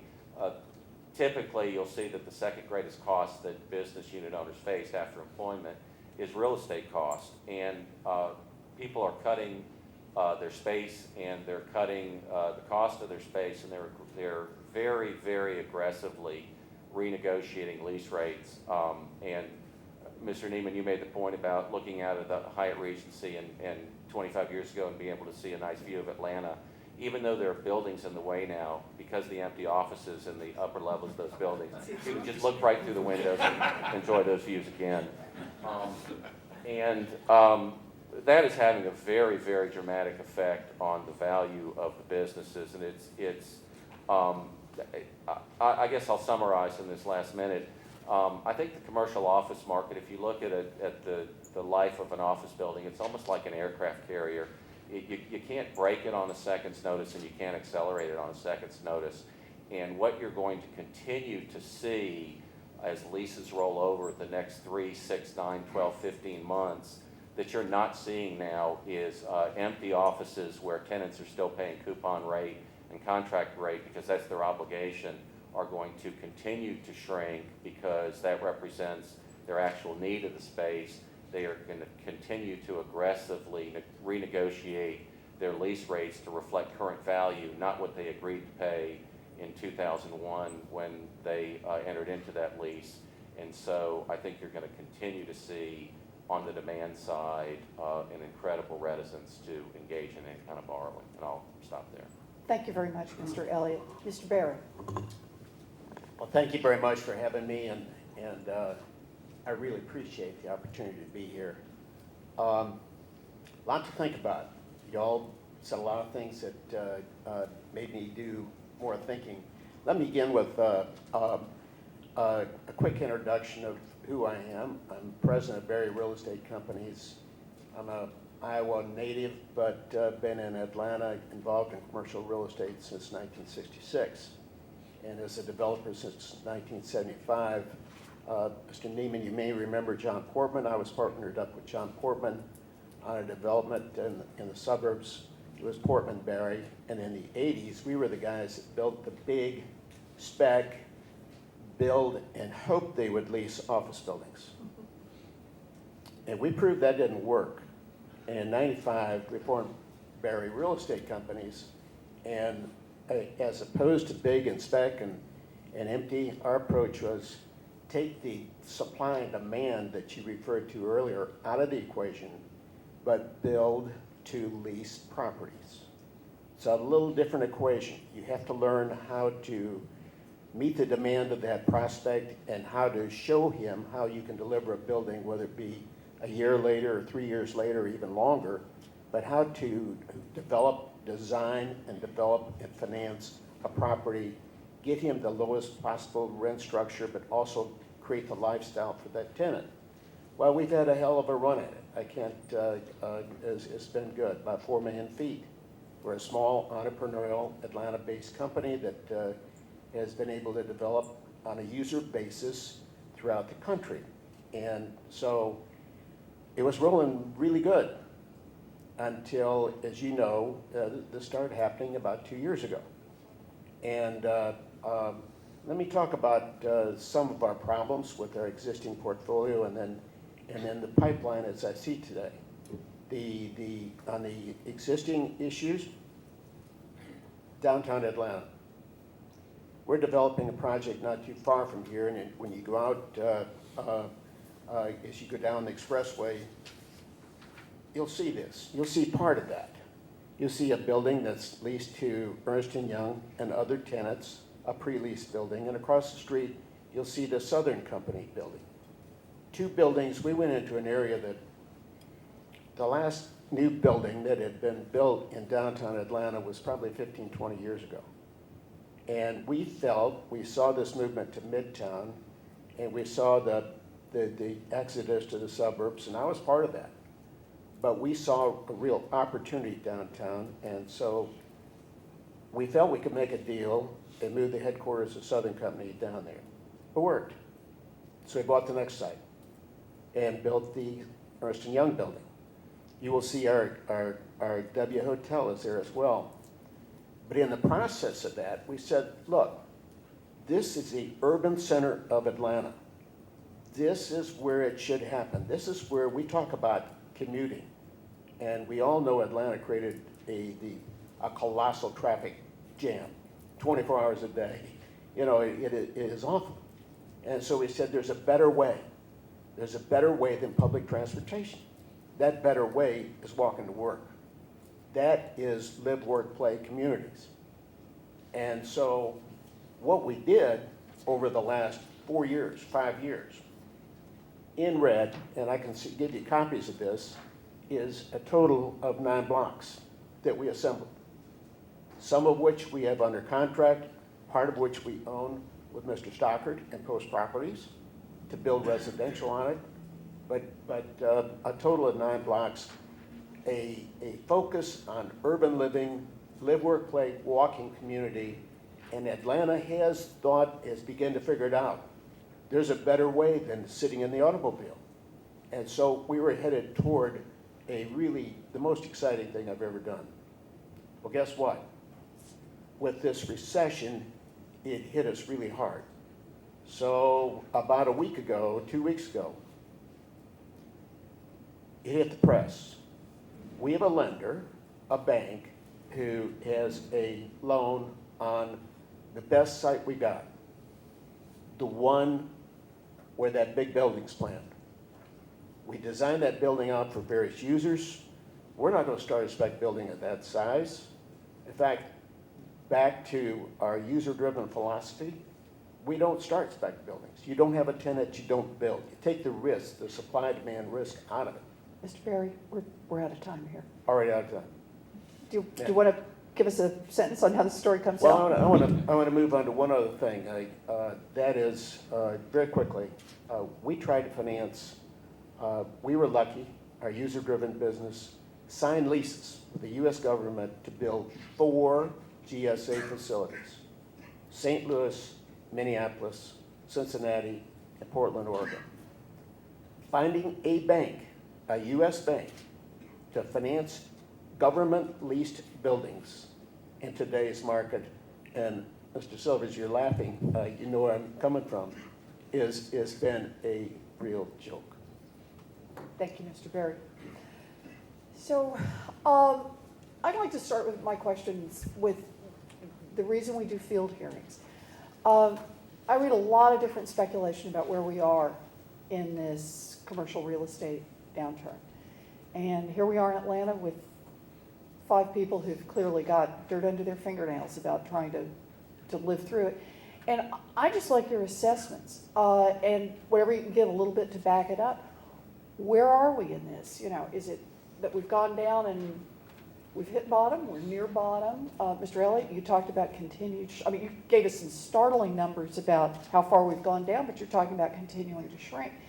Can you give us some sense of what it feels like and what kind of data you can point to on where you think we are in this? Mr. Stockert, you look like you'd like to jump in first. Well, I can speak to the multifamily Please. housing market, all right?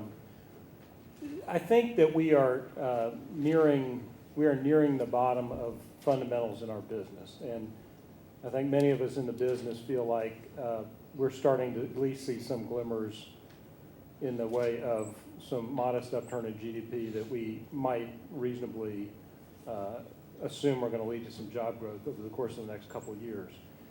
The better fundamental fact for us is that the supply of housing of all kinds has come to a near standstill. So if you look at Atlanta, at the peak, we were permitting 70,000 housing units, and that wasn't just because people were nutty in development. There were 150,000 people moving into the metro every year. It was trying to meet that demand for housing. Now, of course, we overdid it.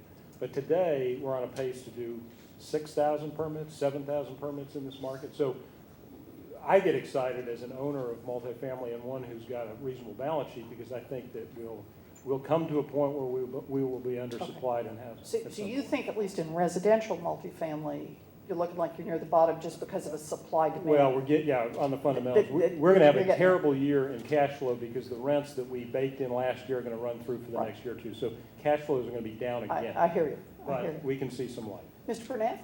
Yes, I'll address the residential single family, which I do believe we are at the bottom of that marketplace. And particularly in the last several months, we have seen an improvement in home sales, particularly in our foreclosed inventory. And we are down significantly in the number of homes in foreclosure.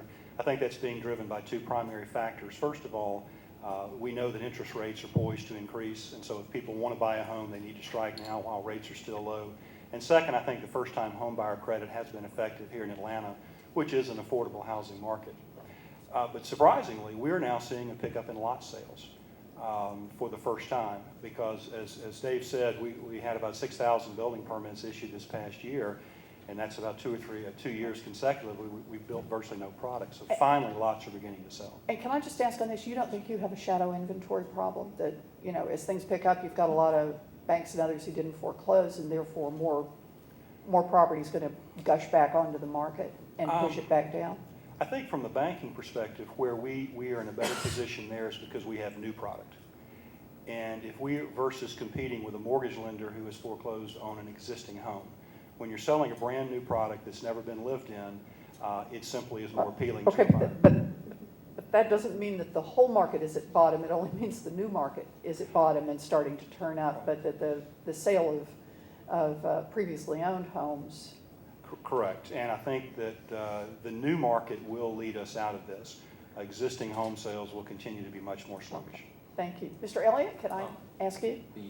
Thank you. You used a great term, which is shadow inventory, and I'm afraid that on the office side, unlike hotels, which have their tenant base walk out every night, and apartments, which have their tenant base walk out or not every 12 months, office leases are signed for 10 or 15-year periods. And when someone quotes a 15 or 20% vacancy rate, they are not factoring in unused office space, shadow inventory, that when leases continue to roll in their natural course, as they will every year over time, that you're going to continue to see large users giving back 10, 20, 25% of their space. So no, I don't think we've hit bottom, because I don't think we've accurately reflected what, on the user side of the commercial office sector, the real use is. Thank you, that's very helpful. Mr. Berry? Well, just maybe a positive note. In 1960 or 1995, we began to see the markets come back, and we started doing user-driven type office buildings. We're seeing some of the same thing today. As far as multi-tenant buildings, it's a disaster. But there are users that have specific needs that may want to do build-to-suit buildings, and our focus is around the southeast. We're seeing some of that now, finally. Okay. Thank you. And if the panel will indulge me, I'd like Mr. Ollis to give us his thoughts on this too, please. Yeah, just very briefly, I would say that what we're seeing in commercial real estate, we're into the second wave of weakness. The first wave I would characterize as structural, which is that there's just too much leverage on commercial property markets. The debt got too complicated. That raises all sorts of governance issues. If you take a look at the Moody's research showing peak to trough, where peak was October 07 and where we are right now, all commercial property, all property types, all regions are down 43%. A big chunk of that's attributable to leverage problems and what I would call debt structure and cap stack problems. Now we're starting to see the second wave, and I would echo what Mark has to say. Different collateral types have different life cycles, largely dependent on the duration of the leases. So if you take a look at the property types that are most demonstrably the weakest, you start with the shortest possible duration lease. That's a hotel. That's a one-night lease. And we're seeing delinquencies in CMBS pushing 20% in hotel. Multifamily is the next shorter duration. Office at the other end of the spectrum tends to be longer term, more stable tenants, but as you start seeing lease rollover, this is going to be moving from the capital problems, the debt wave of problems, into fundamental problems in net operating income, and we haven't even begun to see that play out yet. Thank you very much. Thank you. Mr. Atkins? Good. Thank you. I was going to follow up with that too, so that was perfect. I wanted to explore a little bit more than our former panel of bank regulators were talking about some of the steps that they have taken from a soup and reg aspect to try to make it more possible, I guess, for banks to lend more. So I was wondering your perception in both as a banker in one case and with respect to either servicers or users in that business, how you perceive the general attitude of banks to lend, and whether that is because of perhaps overweening examiners who are maybe too tough or not tough enough on the other hand, or because there are other internal aspects that are keeping lending down, or is it more of a fundamental economic question that we have right now? So maybe start, Ms. Burnett, and then we can go down the line. It's difficult for me to speak across the board, but I know in our specific situation, I have been very pleased with the relationship we've been able to maintain with our regulators through this, particularly here at the local level. They've had a good balance between the things that need to be said and the way that they say it. I will say that they are under pressure as well, obviously, to perform in their responsibilities. There are some accounting issues that must be enforced that are a real Achilles to our industry right now. There are some regulations coming from Washington on liquidity that are very difficult, that put banks in possible positions of perilous liquidity. Those are not things that are decided at the local level, but they must be enforced by the local regulatory administrators. I don't want to take a lot of time, but I can go into a lot of different issues on accounting and the way you have to account for your loan loss reserves and interest rate caps on deposits and things like that that are all working against capital and liquidity, the two things most important to our industry right now. Mr. Olsop, and then we'll just go down quickly. I don't think that there's any issue that there's significantly less capital available for lending to prudent, certainly in commercial real estate.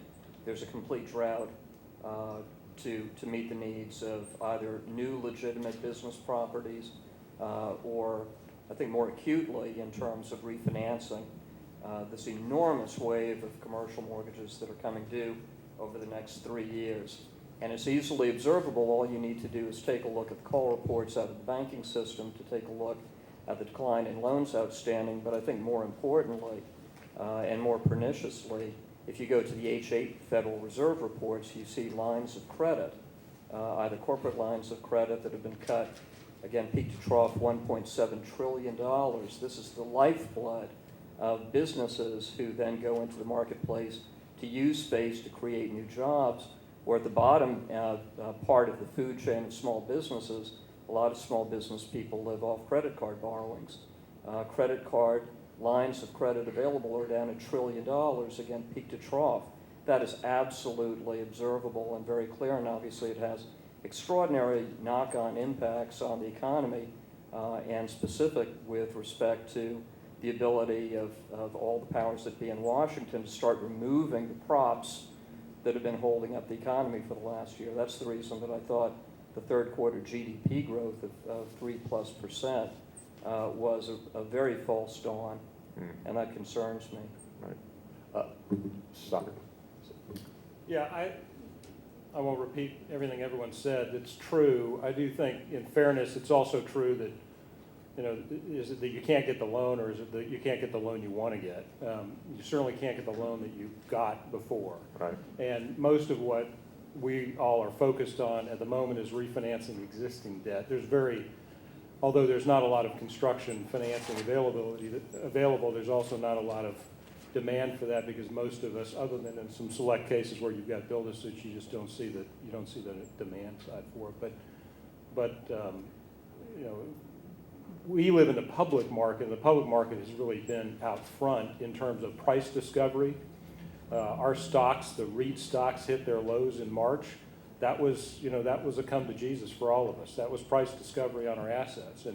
And since that time, asset pricing, both in the public markets and in the private markets, has come back up a little bit. So back to the early comments about mark-to-market accounting, we do have to get to price discovery. We have to get to the right kind of reasonable price discovery, because had we done it all, at March of 2009, we would have collapsed everybody and everything, and that would have been inappropriate. We're getting closer today where we're finding realistic asset value, in my opinion. Yep. Well, just quickly, one more time, on 4 GSA deals, there is not financing in the marketplace. And we will get there. We're still working on them, and we will get there. But the banks are basically out of business, and it has nothing to do with balance sheet, our balance sheet. It's whether we bring in a $1 billion credit on it, the financing market is shut down. Okay, thanks. My time's up. Thank you very much. Mr. Silvers? I want to follow my colleague's line of questioning here. Mr. Barry and Mr. Stockard, if I understood your initial testimony, Mr. Barry, you showed us a layout of properties in downtown Atlanta. Am I right in understanding that currently you can't proceed on that project? Well, the key block in the middle of it, we had a loan with a bank that has since been taken over by FDIC. We tried to extend the loan. We tried to do a workout, something short of a continuing full payment. That didn't happen. They advertised on us. We have since agreed to come out of pocket and to carry it. I don't know exactly why we're doing it, because I don't think anything's going to happen in a year. We agreed to extend it for a year, to pay the interest, et cetera, et cetera, et cetera. And we're going to try to salvage that block because of what it means to Atlanta, what it means to Allen Plaza, what it means to us. Do we have a tenant for it today? No. And and it's a heart of what we're trying to do and what we're trying to create in downtown Atlanta. All right, let me just follow up, and this is, I would invite any of you to respond with respect to this project or with respect to other projects, Mr. Olosov, Mr. Elliott, your client's projects. Strikes me that whether there's GSA buildings or sort of high-density downtown residential real estate, it's consistent with, I think, the overall direction, the economy that certainly President Obama's laid out. We want to be more energy efficient, less traffic tangles and the like. From the perspective of TARP, right, which is after all what brings us here, do any of you have thoughts as to what steps could be taken to make it more likely that projects that are economically beneficial, where proceeding would create jobs, steps that could be taken under TARP to make that more likely? And in doing so, I would hope you could, if you respond to that question, I hope you could respond with specific reference, again, to what the problems are. Mr. Barry, you said the problem is not the creditworthiness of the developer, but some other problem. There's been some talk about both the broader economy, the question of whether, say, the CMBS market's functioning and the like. So touch on what you see the problems are, and then what we could do, what the Treasury Department could do using TARP that could be responsive, whether that's further work in TALF or whatever comes to mind. Well, I'd like to take that one more time. I don't know what the answer is. What I can tell you is that we get that impression that there is blockage, that whether it is the liquidity, a capital problem, a liquidity problem, or a direction setting that the banks do not want to put any more real estate, regardless of how, what type it is, they don't want to make any deal. And now, what size bank are you talking about? When you're looking for financing, who do you start with? The St. Louis deal was 105 million, and most of the other FBI facilities that we're under lease to build are in the 55 million range. As such, we go to these are all the top banks in the country. And they're not lending. They're not willing. Others? Let me it's probably worthwhile to put some parameters on this. If we've got, if we look at who holds commercial mortgages right now, and obviously that springs from the original source of the lending. You've got 3.4 trillion. Of that, you've got about 1.3 trillion in commercial mortgage banks. You've got another 700 billion in CMBS. You've got about $250 billion in life companies, and then the GSEs and pensions and others kind of play into that. So obviously the commercial banks have been the largest source of commercial mortgage lending over time, apart from the multifamily market that Mr. Stockert was talking about before. Now let's take a look at where we are. Life companies are actually back in the market. There's a certain kind of life company product, but all in, they might be allocating $30 billion to what might be a $400 to $500 billion ask this year. Commercial banks are shrinking their commercial real estate portfolios for lots of very obvious and justifiable reasons, including regulatory pressures and, again, the preservation of regulatory capital. CMBS might see $10 billion. It got up to $230 billion in 2007. That's not going to be the source of lending. So we have to go back to commercial banks, which puts it back at the feet of TARP and COP. The way to get there, in my estimation, is to start with what motivates banks to lend or not to lend, which is the preservation of regulatory capital.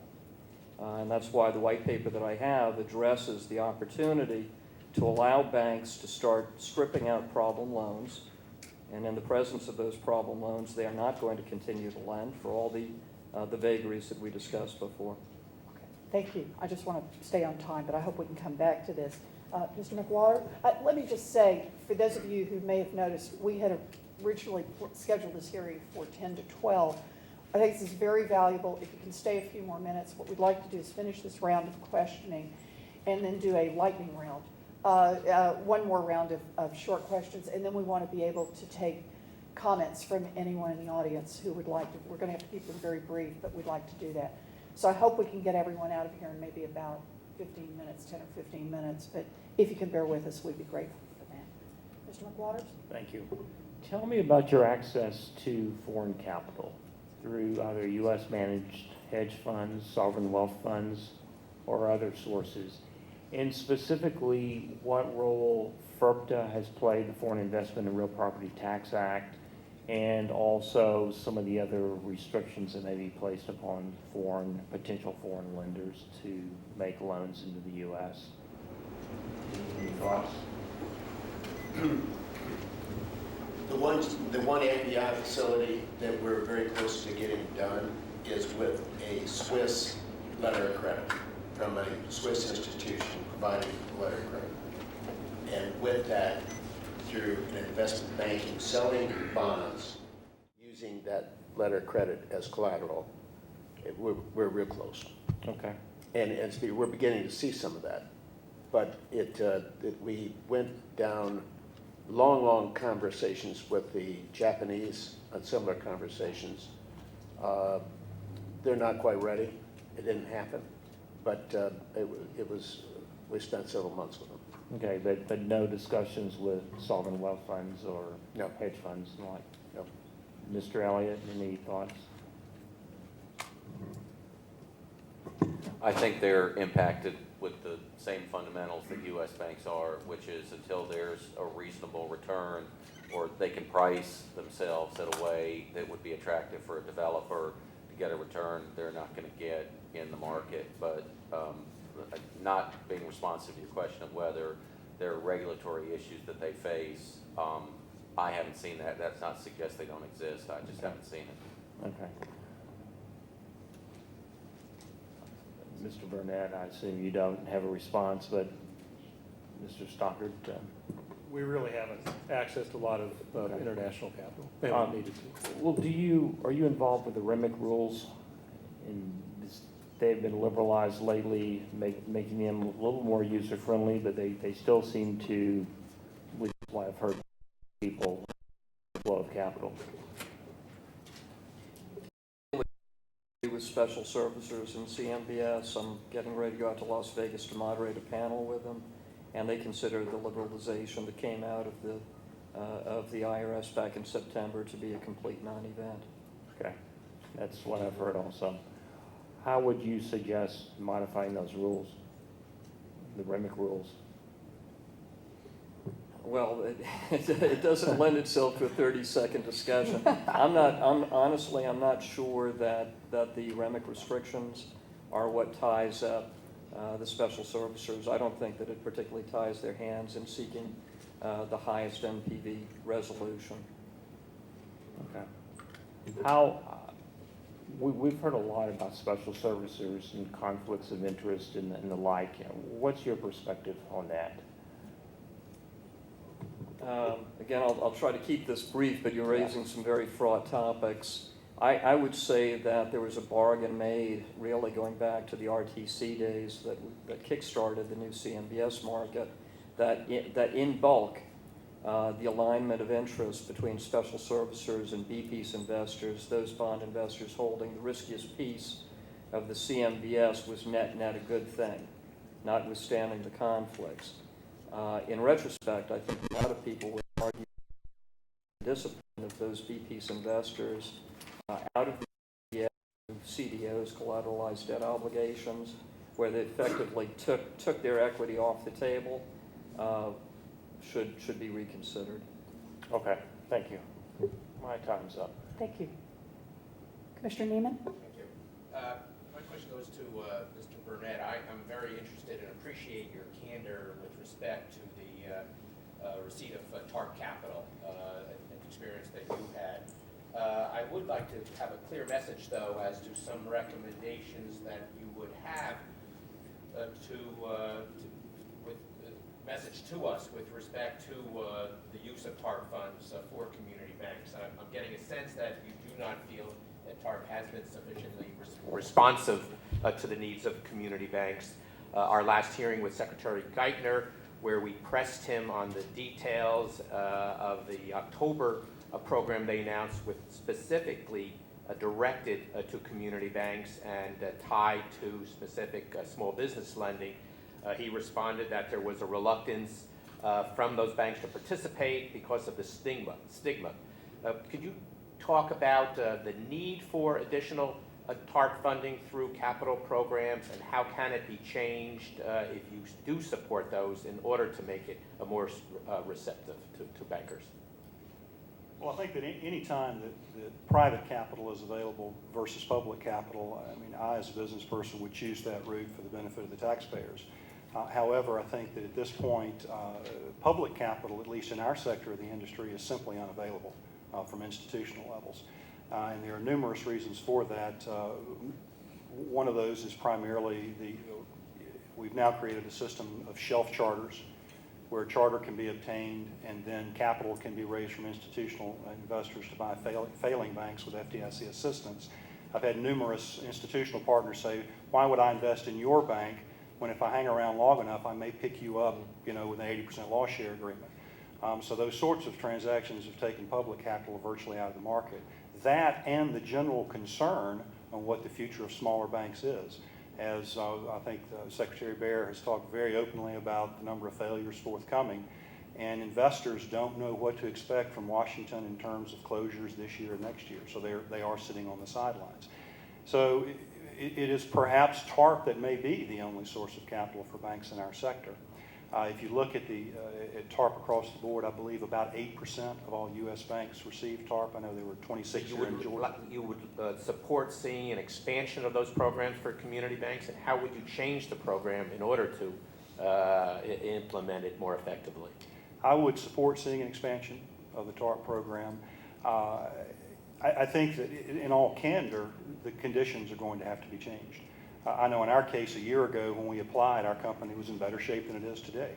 But because community banks were put at the very bottom of the stack on the applications, by the time they got to many of those banks, the deterioration no longer met federal standards. So recognizing the limitations on raising private capital in this market, how would you describe the reluctance of community banks to participate in TARP programs, particularly the October program announced with respect to small business lending?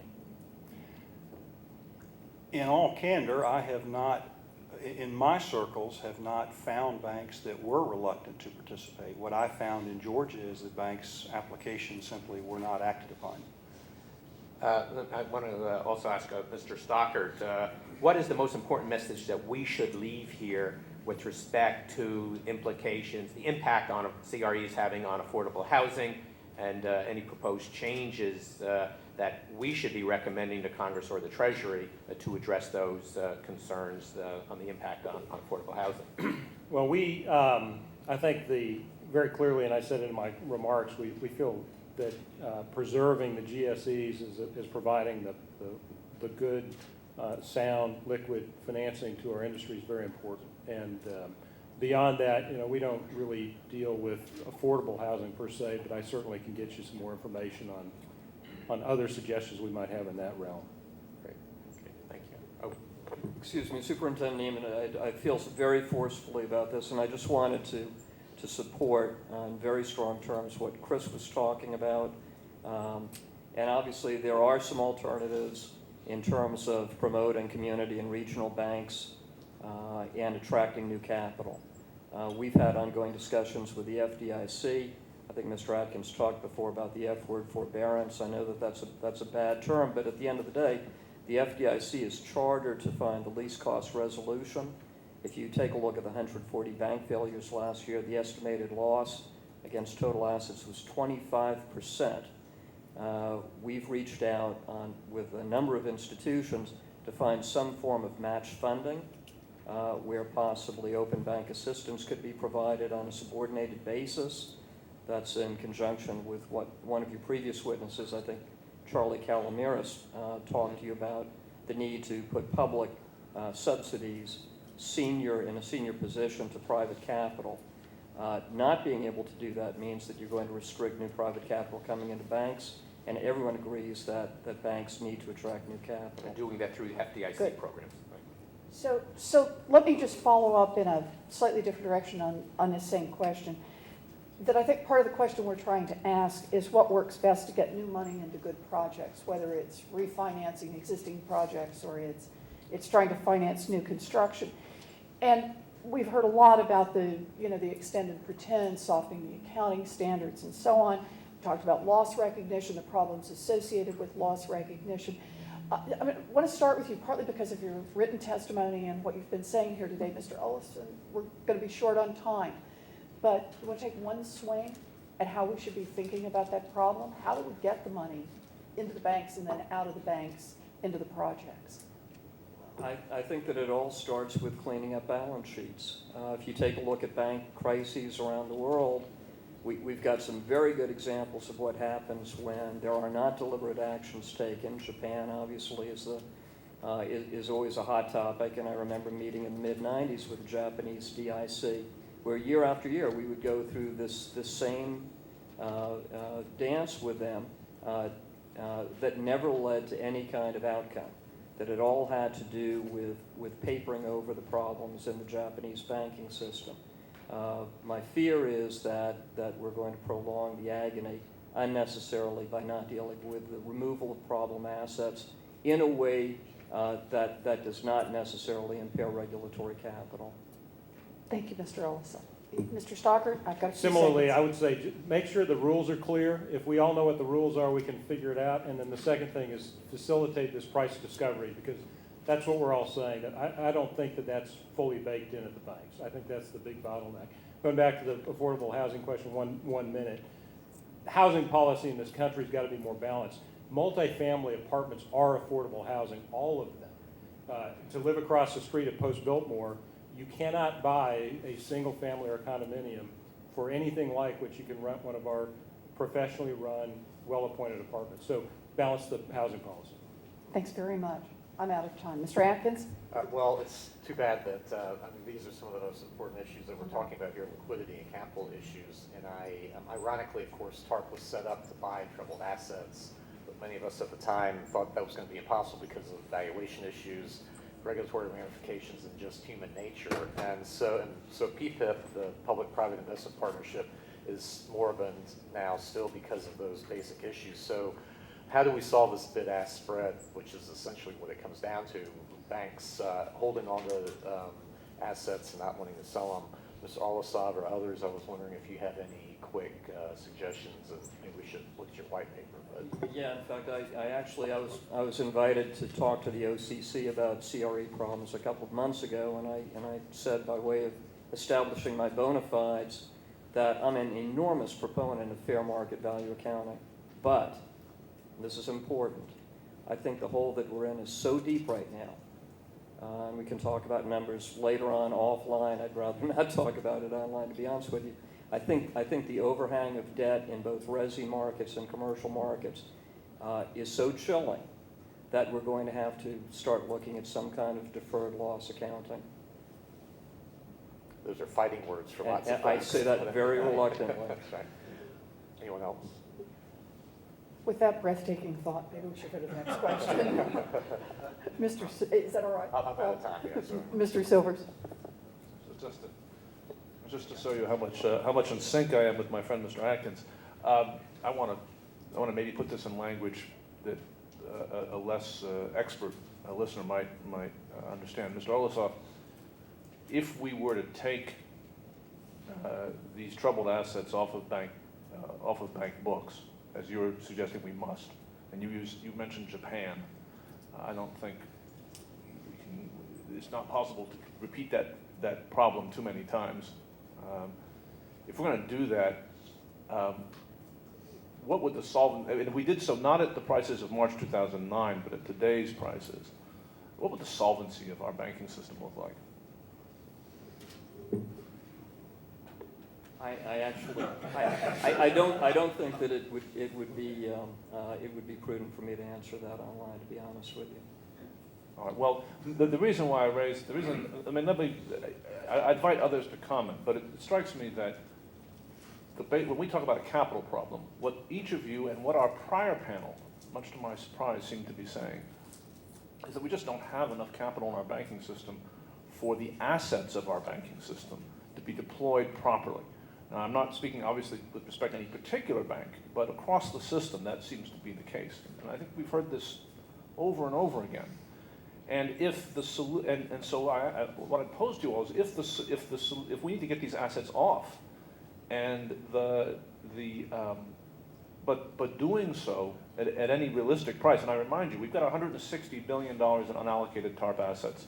That's for the entire. If we were going to do something in TARP, that's for the entire financial system, right? It suggests that we're just looking in the wrong place, right? It strongly suggests to me, at least, that you can't have this conversation without talking about restructuring the liabilities on bank balance sheets. That there's no other way out. And this is actually where Japan ended. I invite any comment before my time runs out. No, you don't, your time ran out. My time ran out. Okay, but we're going to get there, and we're going to do some comments. That's why I'm trying to be disciplined about this. Mr. McWaters, before I call on you for your 2 minutes, I'm going to say that I very much appreciate each of you coming. I appreciate this. I wish I could stay and hear the rest of the panel. Like everyone else, I am at the mercy of Delta Airlines and an obligation back in Boston that I must get back to. So the rest of the panel will still be here. I'm going to hand the gavel over to the vice chair. I will watch the rest of this on video. But thank you very much. I wish I could stay and talk about this, not just for the rest of the day, but for the rest of the month. Thank you. Mr. McWater? Sure. Thank you. Each of you have described problems. I mean, that's basically what we've heard today. We wouldn't be having this meeting if there weren't problems. If you could take 2 sentences, 3 sentences each, what's the solution? The succinct, almost soundbite type solution to regulatory problems, accounting problems, and the like, if that's possible. Let me just start with a kind of a broad statement. Somebody mentioned soft landing for the commercial real estate industry. We see the focus on the taxpayer, rightfully so. We see the focus on the banks, on residential moratoriums, mitigations as opposed to foreclosures. But the general feeling that the banking community gives us is that we need some love. We need banks to understand the problems that we have. We need the banks to also understand the potential of what we bring to the table. Now, when I go back over I don't care how long, and think about the investment dollars that we channeled into communities, when I think of the jobs that as far as a stimulant in the overall economy, what we do is, as commercial developers, is very positive. But the commercial world is in a hurt and taking everybody down, and there's an awful lot of people, I must say, that most of them are in the single family development side as opposed to the commercial side. But the commercial real estate world is a world of hurt. And if there's a way that you can think about how to give some help to the commercial developers, it'd be great. It wasn't the answer you're looking for. Time's expired. Superintendent Neiman. I'd like to come back to our discussion, particularly with the first panel regarding the CRE guidance, and I'd like to give Mr. Burnett an opportunity to respond, and maybe some of the developers and others on the panel as well, as to how do you assess the impact, the effectiveness of that guidance, if the intent was to encourage banks to restructure CRE loans and to take write-downs where required. Will it meet its objective? Is there other guidance or regulatory action that's needed? I am pleased with components of the CRE guidelines. I do think that will allow us to deal with our problems more prudently. Someone had used the term "kick the can down the road." Well, right now, if you didn't kick the can down the road and you truly rode property values down, we don't know the depth of the capital hole. But if we believe that our markets are going to recover, And as long as those borrowers can continue servicing the debt, even if it's been restructured, then it is better to move that problem down the road as long as we have appreciating property values. And I think that's the real key determinant, do you have properties that are depressed today because of the situation we're in, but long-term still are viable, valuable assets? Want to comment on that? I think it's a positive step in that it allows property to stay in the hands of good sponsors, and I think maybe you made the point earlier about one danger you have of not good sponsors is actually accelerated deterioration of assets, which is not a good thing. So I do think it's good at addressing keeping the property in the hands of good sponsors. It's not doing anything on prompting new loans, though. Thank you. Well, with that, this panel is excused. We very much appreciate your willingness to stay a little longer than we'd promised. If there are members of the audience, this Congressional Oversight Panel makes it a practice in field hearings to invite comments from the audience. Please limit your remarks or questions to 1 minute. And there's a microphone here. Please walk up to the mic and introduce yourself. My name is Ray Boyle, and it would be very Sir, just give these folks a chance to get. I'm hoping these gentlemen will stay and listen. I would suggest they stay and listen. My name is Ray Boyd. I've been in the commercial real estate business for 35 years. And I'll sit here and listen to these gentlemen cry about their particular problems. What they are doing is crying. I would suggest to Mr. Berry that when the project was going very well, Mr. Berry could have paid for that land and had equity in that land, and we would be here. I called Senator Johnny Isaacson, the individual who empowered y'all's board. He was the one that made it. He spent $21 million of our taxpayers' money for you guys to come out. And I would suggest that what you are doing is you're looking out here at the symptoms, and you're hearing all of the problems are out here at the symptoms. We need to go back and understand. I thought what this board was going to do. I inquired to get on this board. I was told that I did not have the national reputation to get on this board.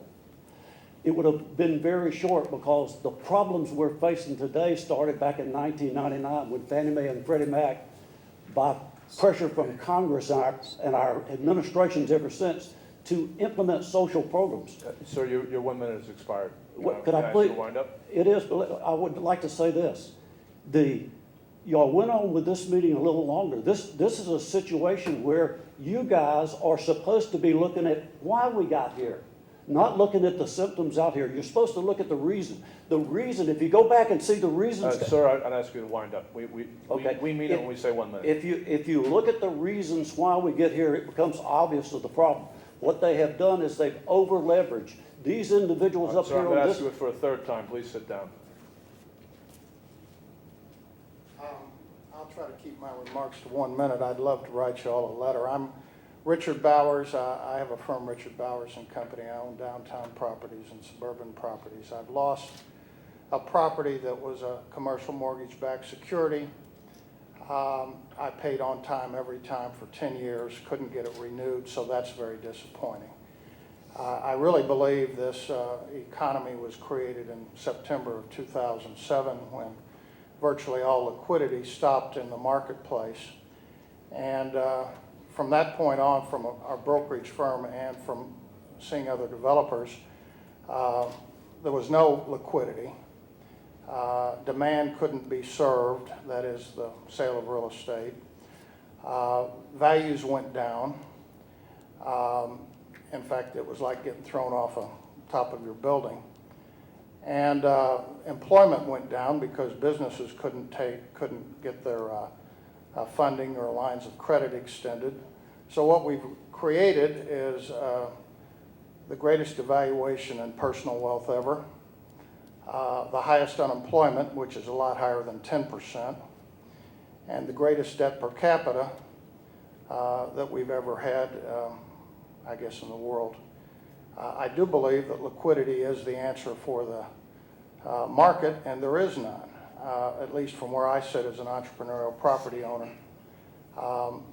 We go to these banks and... Sorry, I've allowed all you right, thank you. over as the other speaker, but if you want to wind, if you've got a final...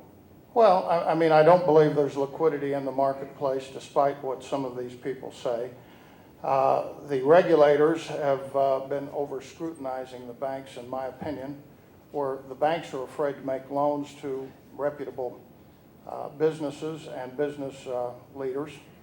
I also believe that a lot of this could have been much better handled than it was, and still might be satisfied if liquidity could be provided. But I really do believe that either through tax benefits or government underwriting of some commercial loans, either go back 15 or 20%, that some of this could be avoided. Otherwise, you're just going to end up bankrupting every entrepreneurial real estate owner, in my opinion, that has a loan turnover in this country.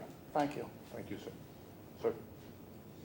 Hi, my name is Bob Boyd. I'm a commercial real estate investment broker. We have a large amount of capital looking for opportunities, and we have dealt with a majority of the Atlanta banks over the last 2 years looking to buy toxic assets. The difficulty in making those deals happen is a function of the ask price versus the bid price, and the inability of the banks to release those assets to buyers who in most cases would pay all cash to buy those opportunities. As long as that continues, those opportunities don't present themselves to the marketplace. In addition, once a bank is taken over by the FDIC, that very same asset that has been that's been part of our target in a marketplace that we understand goes to an FDIC pool where it's completely lost in some pool purchase, and as a result is sold at a much lower value than what our original offers have been, and that continues to be a problem. Thank you. Is there anyone else who wishes to speak? Could I make one? Sure. Just wanted to respond. So I'd love to talk offline with the gentleman who spoke at the beginning. But just to clarify, this panel here is we're charged with overseeing what's happening with the TARP program. There's another commission, the Financial Crisis Inquiry Commission, which is looking at the origins of what happened. I happen to agree with you that Fannie Mae and Freddie Mac actually are probably a huge problem, obviously in the mortgage, in the real estate area, residential area, as well as the commercial area. But, that's not necessarily what we're dealing with here. But I don't want to open that up. I didn't realize y'all were a separate group, but I would like to add this. Separate, but I just wanted to He asked me a question, I'd like to respond to it. You gave the other gentleman. I agree. I would like to just say that TARP funds need to be used to create jobs. The people out there, our whole economy is kept up. It's like a balloon, and everybody breathes confidence in it. All of our citizens breathe confidence in this big balloon, and so we need to get the individual citizens breathing confidence back in this balloon, and then the problem will solve. So use those funds in there to get jobs for people out here. They're worried about jobs. Job creation is what this needs to be about, and the TARP funds don't need to be. These guys made mistakes. Real estate is a cyclical business. The bankers keep doing the same thing over and over. The developers keep doing the same thing over and over. Sir, I paid off all my real estate. Everyone who spoke had a time limit. I very much agree with your comments, but everyone who spoke had a time limit. Let me just say that I can't speak for the other panel members. We each have our own travel plans. But I'm available. I suspect maybe other panelists are available too to continue offline these conversations. We do have time rules, and it's only fair to stick to them. With that, I wish to thank, on behalf of the Oversight Panel and our chair, Professor Warren, I wish to thank Georgia Tech for their hospitality and help, and call this hearing adjourned.